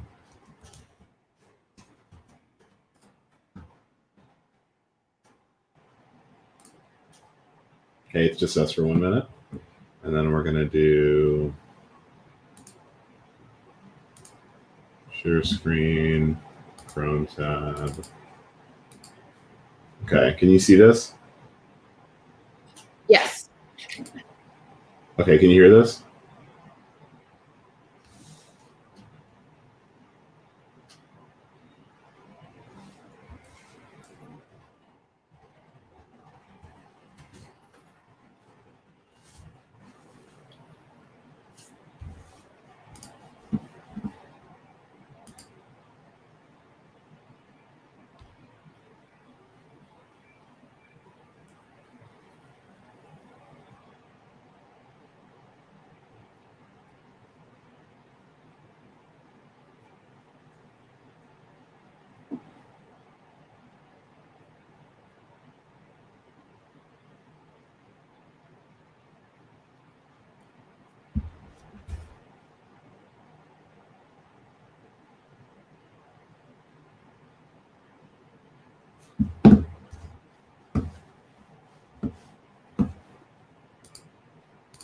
Okay, that was just so anyone knew what we were talking about. I'm sure you were like, I didn't need to see that. No, I love seeing it again. All right, so the way that worked was, oh wow, the files I was transferring are done. That's fun. Okay, so the way that worked was I got an email from my agent, or a call from my agent, and I had to go to. I was in LA, and I had to fly immediately to Nashville right after Adobe Max. And so I had to get them to ship my camera stuff because I didn't have it with me. And the way that the project worked was it was centered around the idea of these vignettes all around America. And so I was really nervous because I was like, wait, what? Like, it all happened so fast, but it really fit my style. And my agent was like, I want you to do it. I want you to do it. I want you to do it. Plus, like, it was a lot of money. And so, or a lot of money for me at that time. And so the way that it worked was I went to 3 cities in like 8 days. I had 1 day in each city, like literally sunrise to sunset. And I think I had to capture 20 unique stories. And so I had a location scout and I had a PA, and we just ran all around the cities all day. And Miami was one of them, which was good. It was funny when I was like, Miami's not the American South, just so we're clear, but whatever. So it was Nashville, Miami, and Birmingham. And so all of this will play again, which will be helpful. And so like you'll see they have the video component, but they like the idea of photos making vignettes for clients. And so this was an interesting one because they wanted it to be that journalistic style I had, where like it felt like I was just getting these snapshots. And that's really marketable right now. That's like people are really interested in it. That's what people want to get. And so I'm going to point out in this one which of these photos were actually mine. So not that one. No. 2 other photographers worked on this. They had 2 other like sets of 3. But my job was that one's mine. Domino guys. My job was capturing people that they could use for these ads. And it was really stressful because we essentially just had 1 day in each place. And then the next day was about flying out, and I had to turn all the photos in before I flew out from each location. Oh, so that's mine. That's mine. That's mine. That's mine. And it was a lot, but I saw the commercial for the first time during the Super Bowl.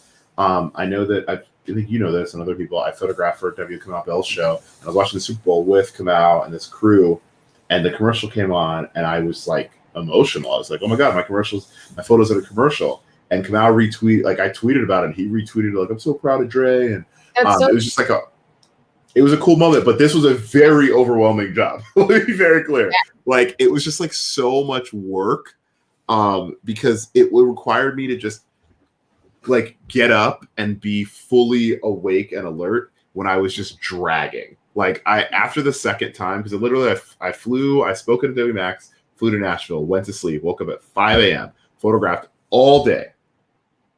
Then, what was I gonna say? Then I finished Nashville that night. Had to put the photos together, make selects, and then give it to the PA, and then have them drive me to the airport and fly to Miami. Go to sleep.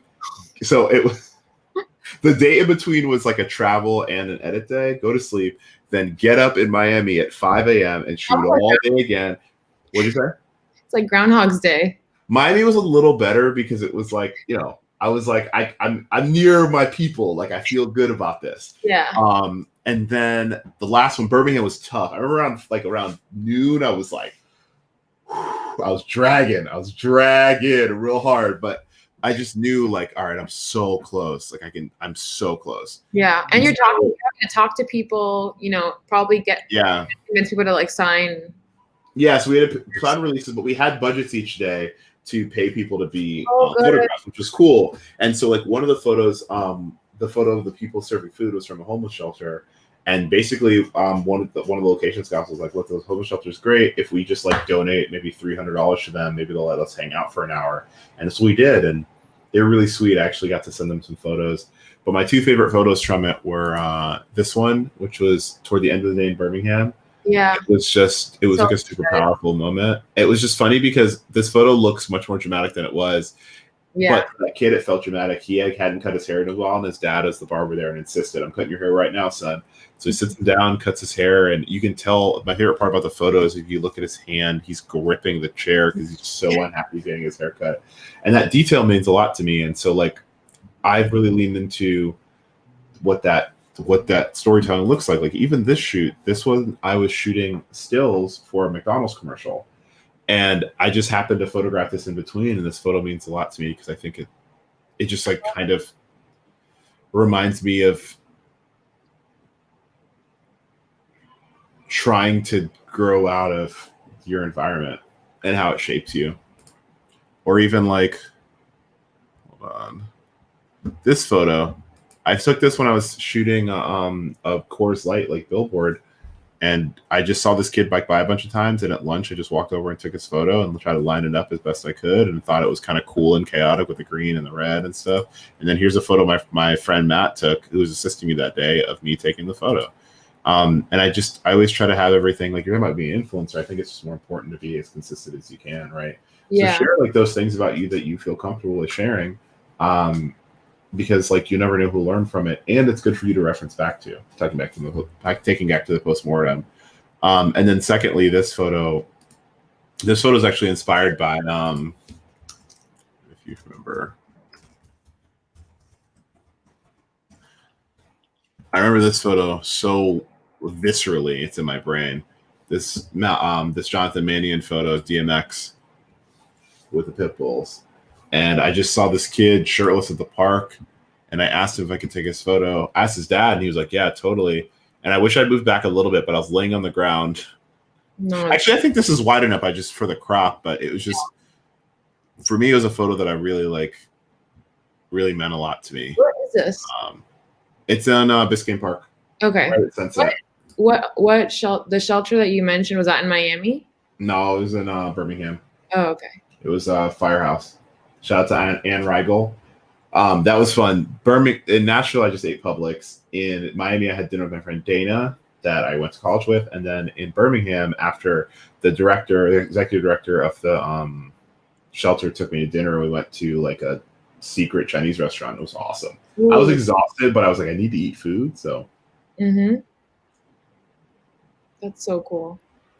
But yeah, and so like some of this stuff is like I have an agent and he finds some of this stuff, but a lot of this stuff is like stuff that I wanted to do. Like this is stuff I did for fun when I got the new iPhone, the 11 Pro last year. Or like, oh yeah, I tried really hard on the.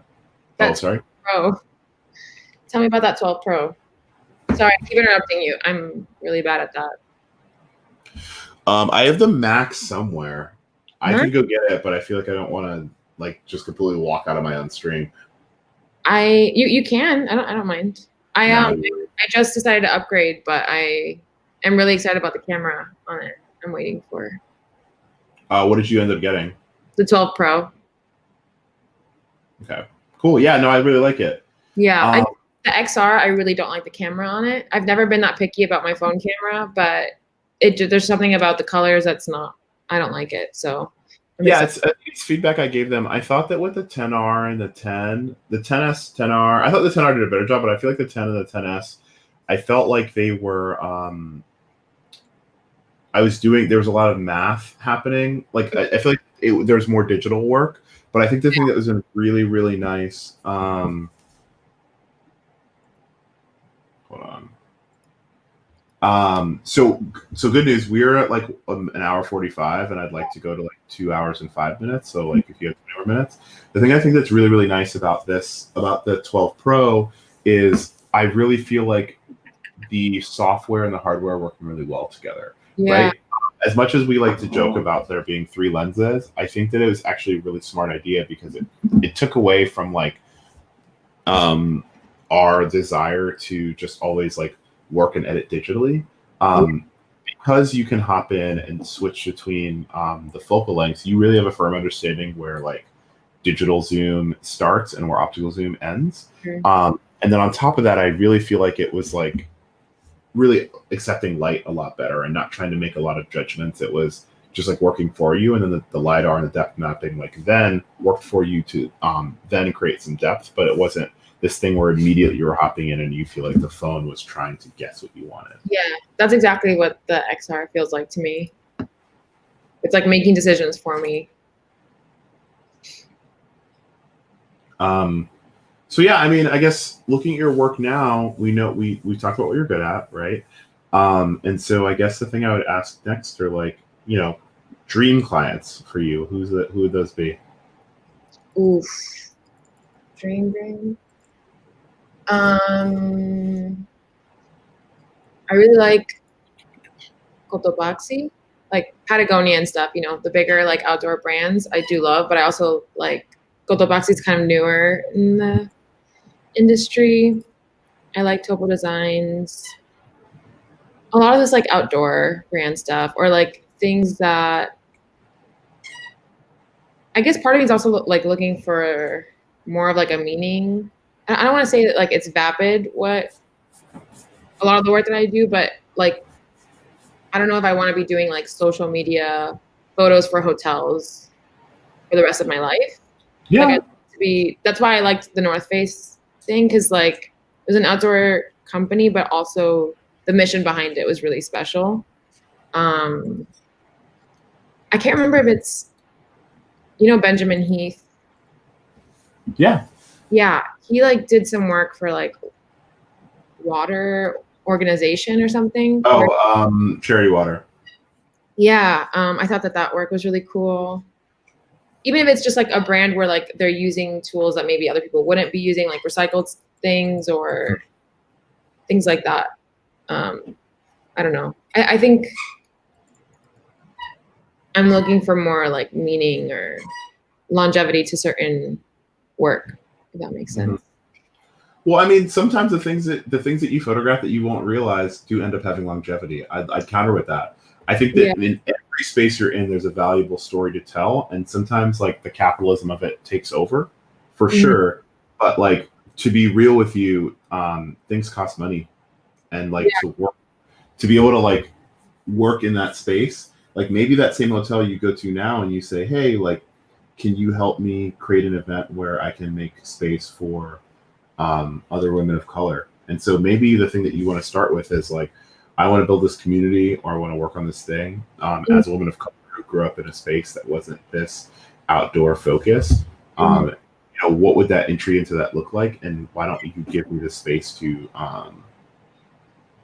storytell now? Yeah, I liked those organizations you were highlighting the other day. That helped, other groups get outdoors and stuff, because I did not grow up like that. No. Yeah.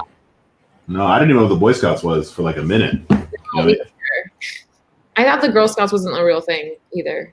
Like the cookies and stuff, I was like, that's not real. No, I mean, like, so for anyone that is unsure, I will head over and like let me take a minute and talk about this. So last week I worked over quarantine, one of the projects I was most excited about that I worked on was this kind of design scroll series that was just kind of teaching people about organizations that North Face helped fund through their program called the Explore Fund. And so, actually, let me go ahead and let them know that I'm talking about the Explore Fund right now, because they're always pretty nosy. I'm always looking at my phone to just text folks talking about no.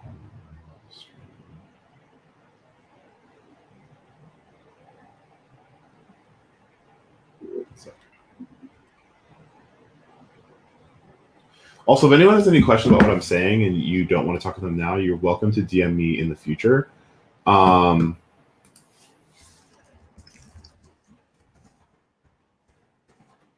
Oh, hey, Kara, thank you for that kind comment. I completely been paying attention to them. Or I have not been paying attention to them.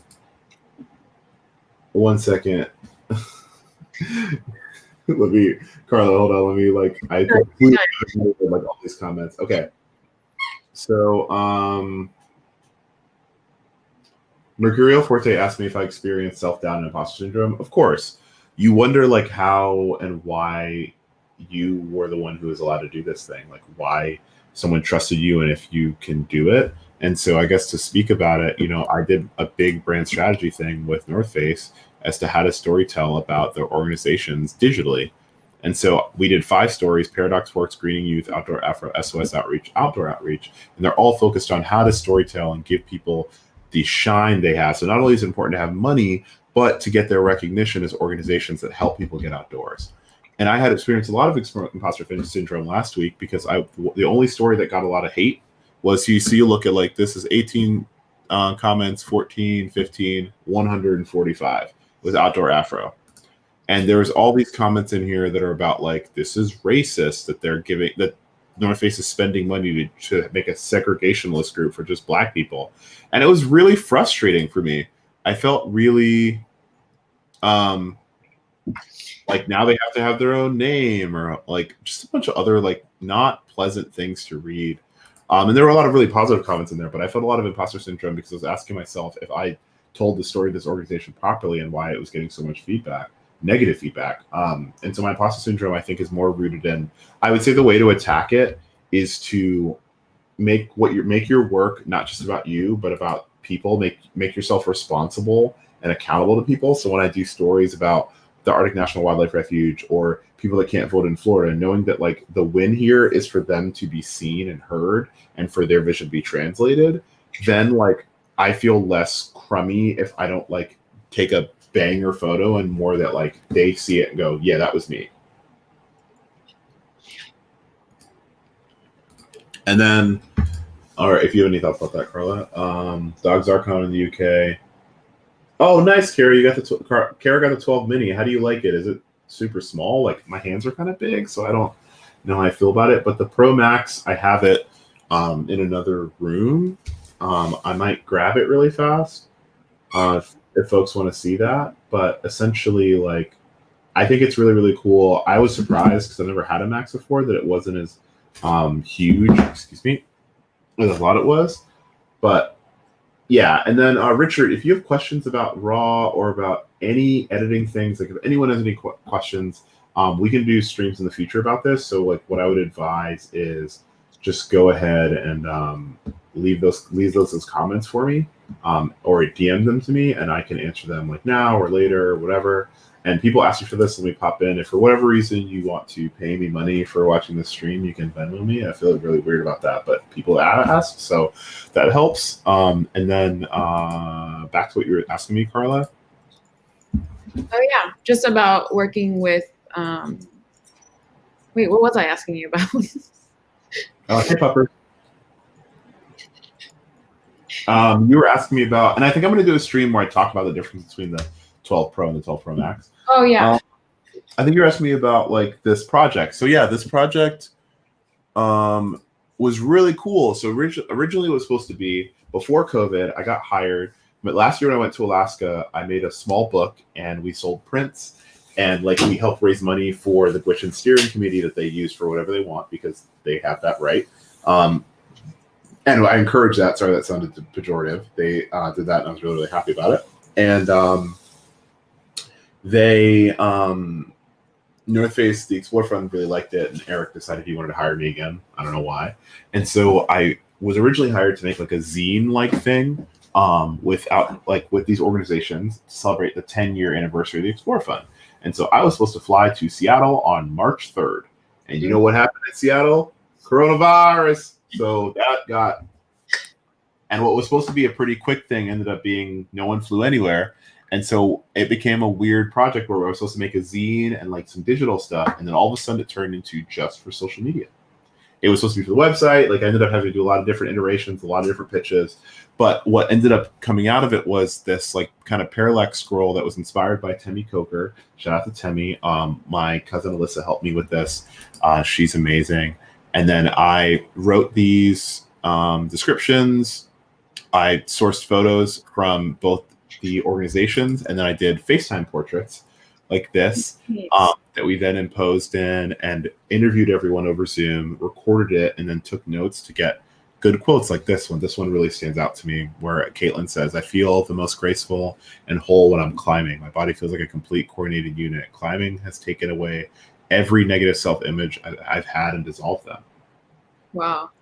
Right? It doesn't get any more powerful than that. And so this project for me, although it was like very frustrating to like coordinate all this stuff all over the internet, over Zooms and FaceTimes and meetings and like all these things, like it took a long time, but I think the end of it was really, really powerful. Right. And so going through this, you're seeing like people are responding really well. And so, you know, kind of to talk about my Explore Fund, talk about my frustration with this. I felt like all of these organizations were like so positive. And then for someone to respond so negatively to just the one about Black people felt very telling about what America is like, you know? Yeah. So now I got to like drop some likes in here because I forgot to thank Caitlin for being in my photos. But yeah. So the project was cool. It was a little difficult. Just to like make sure it also like met with North Face's general design guidelines, but it was doable. I also had questions about working with Tinker Street and like how that relationship works, because I feel like I've been following them for a while, and a lot of the photographers that I love and admire happen to be, would you say, clients? They're just they're not clients of Tinker Street, but you guys are like, you work. Oh yeah, work together. I don't know how to describe it. Formally together. You're represented by them? Yes. Jesse kind of runs everything, but Tinker is a really interesting org because it's kind of like a bunch of freelancers that just kind of make their way as humans together. Yeah. I was going to say, I actually emailed the Tinker folks years ago, back when I was trying to like learn more about it, just so I could be an intern back in 2012, and I never got an email back. And I definitely told Jesse that when I finally met him. I was like, "Hey, by the way, I did email you forever ago." And I now knowing him, I totally see how he didn't respond to it because he's just like super swamped. But yeah, agency stuff is, I got that during the residency. So some of the people on Tinker have left, but the people that were like really cool with me and the people that I met were Tyson Wheatley and Jay Zombie. We can actually look at Jessica's work because I always love to talk about my homie. And so talking about going back to social media, me and Jessica became friends because she tweeted about going to North Korea, and I was like, and asked her a bunch of questions about it. And we knew some other people, so we like kind of talked about, you know, what we liked and what we were thinking, and then we became friends. So when she visited New York, we hung out. Tyson Wheatley and I became friends because I had been following him for a long time. He shared that he moved to New York, and I was like, "Hey, I live in New York. We should hang out." And when he DM'd me, I found out he lived one avenue away, and then I started to like watch his dog, and we'd hang out, and it was fun. And so like with everything with me, I do worry that sometimes people only hire me because they like me and less because I'm good. But over time, I think that has proven to be not as valuable. Elise Swopes is amazing. And she said once, like, a lot of people can do what you do. Your work gets you in the door. Who you are keeps you in there. And so shout out to Jess for just being like super fun and colorful, and her work is super just awesome. I already like these, but I'm just gonna like them again. And it started by like, I was hanging out with them a lot, and when Jesse came to town, they invited me to dinner. I met him, and then he kind of kept an eye on my work, and then was like, "Hey, do you want to join Tinker?" And I was like, "I mean, sure, whatever." And it's been really good for me since. A, because I'm like seeing how people negotiate for jobs.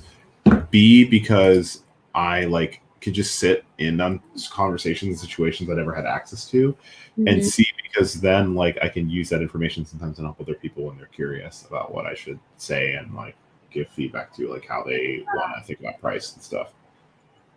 So do they basically pitch you to other brands? Do you like sometimes the brands will reach out to him and to Tinker and ask for something, or sometimes they'll reach out and say, we want Andre for this. It's a mix of stuff. Or sometimes he will reach out to me and then I send it over to him. That's cool. And then they negotiate pricing for you. And then I pay a percentage of that. Nice.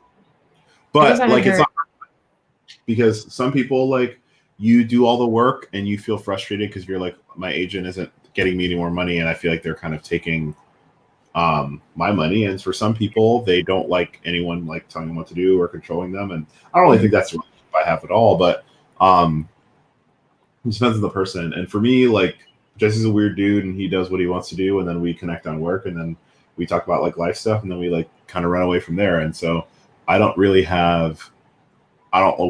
worried about like who's in control so much as like getting myself into doors that I wasn't already like a part of.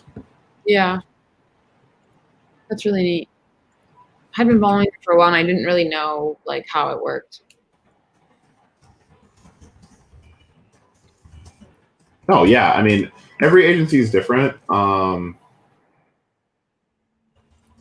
But like the best way to think about it is like Wesley V or Heath said this, and Aaron Outdoors also, when I talked about this, is like, I want an agent or do you want an assistant? For me, like can be bad about responding to emails, but like over time you have to say to yourself, like, all right, like either I need someone that'll help me manage the things that I'm focusing on, like responses, or helping me expand my work. And so I just send a ton of emails and I try to respond to things as quickly as possible, be as swift as possible. But also, Jesse just helps me get into rooms that I did not have access to before. And that is everyone else. Like, sometimes like I'll get a job pitched to me and the budget won't go any higher, and he negotiated it, but like, most of it was going to happen anyway.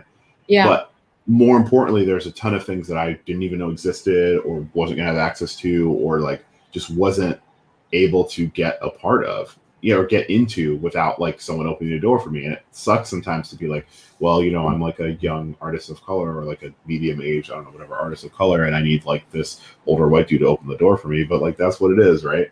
Mm-hmm. And he doesn't sit around claiming that he built me or did anything like that. So I'm cool with him. So, he's Gucci. Nice. And he's a cool dude. I'm gonna make it like I appreciate that. If you had to move somewhere else, if you had to live somewhere else, where would it be? So sometimes I love Chicago, maybe Atlanta. Atlanta and Chicago. Go ahead. Sorry, what about outside of the country? Outside of the country? Yeah.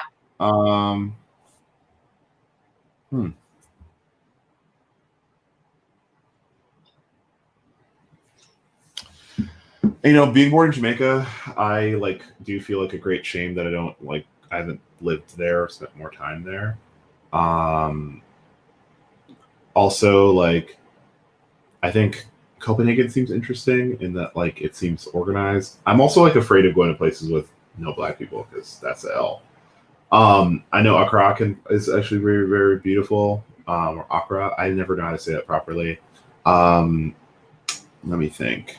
Japan seems cool, but once again, there's no black people, so that seems concerning. But could be interesting.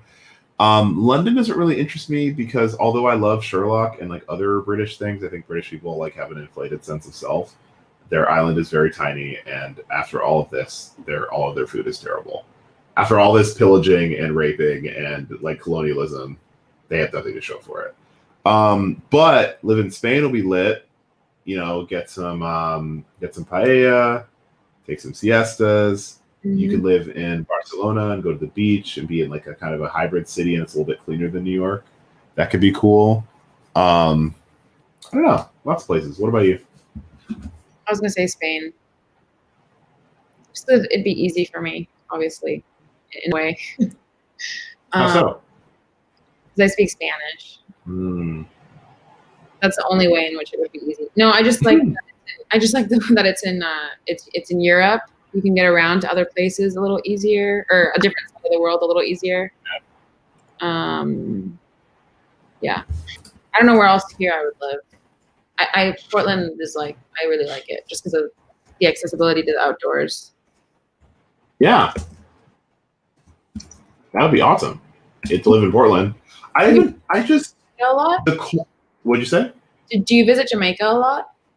I used to go a lot when I was in high school, when it was a quick flight from Fort Lauderdale. I am a little averse to flying to. I just don't know if I can live in the Pacific Northwest because this whole cold beach thing in me. Oh, what? I'm good. Whole like cold beach thing. Like if I'm going to the beach, I'm going to go in the water. I don't need all these like sharp rocks and freezing water. Like, nah, I'm all right. 100%. Okay, I tell people all the time. They're like, "Oh, we're going to go to the beach this weekend," and I'm like, "You're not going to the beach. You're going to the coast, which is majestic in its own right, but it is not the beach." Oh, it's majestic, but it's not like inviting. It's just like stressful. Yeah. It's beautiful. I love it. And get my beach fix somewhere else. Oh, totally. I guess I was going to ask, like, kind of closing thoughts. Like, what are things that you felt like you learned? What are things that you're still curious about? Like, where's your head?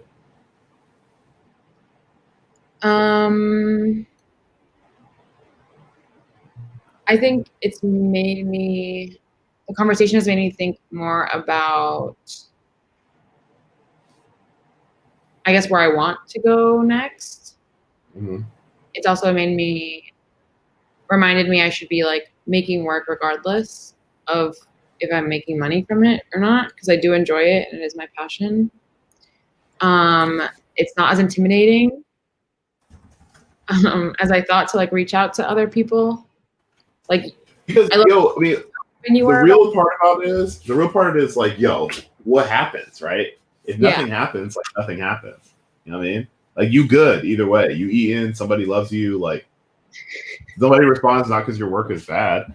And if anyway, sorry, I totally interrupted you. I just wanted to like hit that part. And yeah, I guess just that it's nice to hear you talk about projects that like I've seen from social media a little deeper. I feel like I'm not someone that like fangirls over a lot of things, but I do fangirl over other photographers. So it's been cool to like humanize you. Oh yeah, no, I'm a very regular person. My mom is completely unimpressed with anything that I do. So it's hard to there's a song by Kemba, I think, where he's like, I feel more pressure from my moms than from the blogs. And I feel that in my spirit. Oh my gosh. But yeah, I just wanted to say thank you so much. I really appreciate it. I didn't think you would respond, much less be like, oh, we should do a stream about this. Well, yeah, I think that as I've learned more about streaming, I think I've gotten more comfortable with the idea that like everyone is curious about what about like I don't know how people think. And so when you reached out with a question that I feel like I've gotten before, I was like, this is a reasonable, kind human being with good work. So let's talk about it live. And if you're open to it, like, I think in a way, as J. Cole says at the end of 2014 Forest Hill Drive, we're going to live forever. In a way, like, this exists in a place and people can visit it, and like maybe this is what they need to get that confidence to know like, yo, I can totally make this, or I could like totally try this thing. And if not, maybe it's just something that's like peaceful.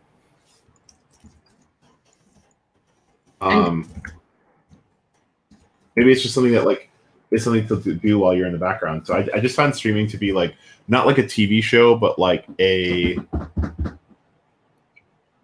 like a chess game in the park. When like the megabus you're waiting for is late, everyone's just watching it because it's a moment in time, and maybe it gets them to the next thing, or maybe it's just, is what it is. I've never seen that in person. I don't know. I just thought of something vague to say. I like didn't know that I would be like inclined to watch a game if I was walking past, but that makes sense. For me, it's like dominoes, playing dominoes. Oh yeah, I love playing dominoes. Yo, honestly, what we should do is, oh man, you know what we should do? Oh, hey, Koi. Thanks for coming in, Koi. Koi, we should totally do a different stream where you talk about, Koi's all about like keeping the world super cyber secure, and I am, I just need to be better about it. But anyway, I guess I would just say that like I have learned that people like streaming way more than I thought. And if people are going to watch people play video games, people might as well watch people talking about stopping themselves from spiraling into despair and not believing in their work. Yeah, 100%. Were you going to say something? You said, oh, I know what we should do when I mentioned dominoes. Oh, we should like totally stream and play dominoes. Yes. Is there a virtual dominoes? I'm sure there are. I'm sure there are virtual dominoes. On her phone, she plays it all the time. But wait, who does? It's her playing dominoes on her phone, and she like curses at it and is very childish about it.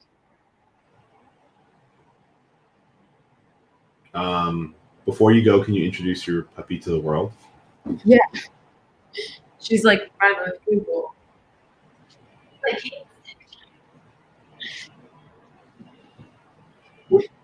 Oh, whoa! What's her name? This is Juniper or June. Ooh, she has an Instagram. She's my quarantine dog. And she's a rescue from Texas.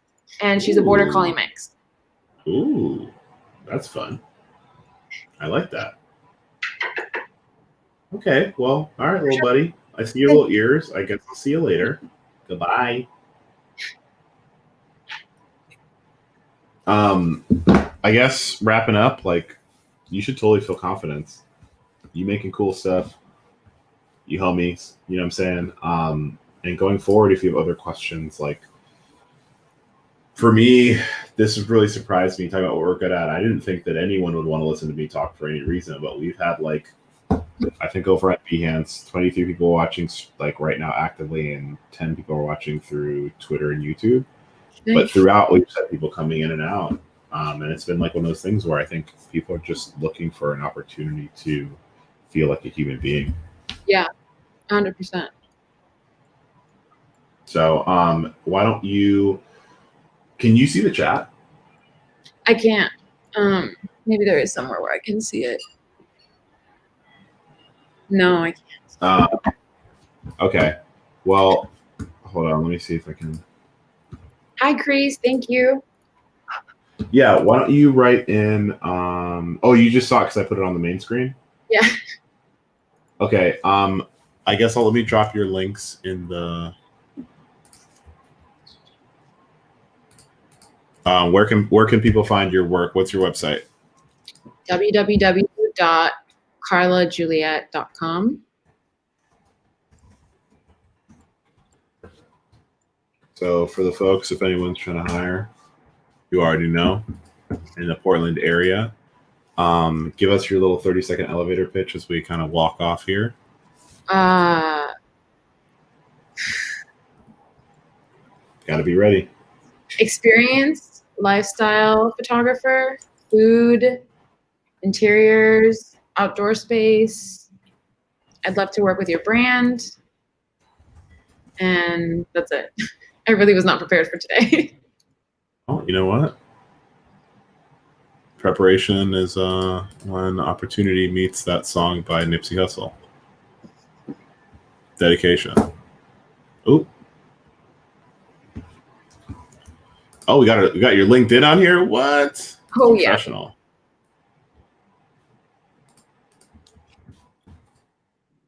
Let me drop this in this chat. And oh, I was like, why is this Instagram thing on? Dude, Crease, isn't this website gorgeous? I gotta get my website done up.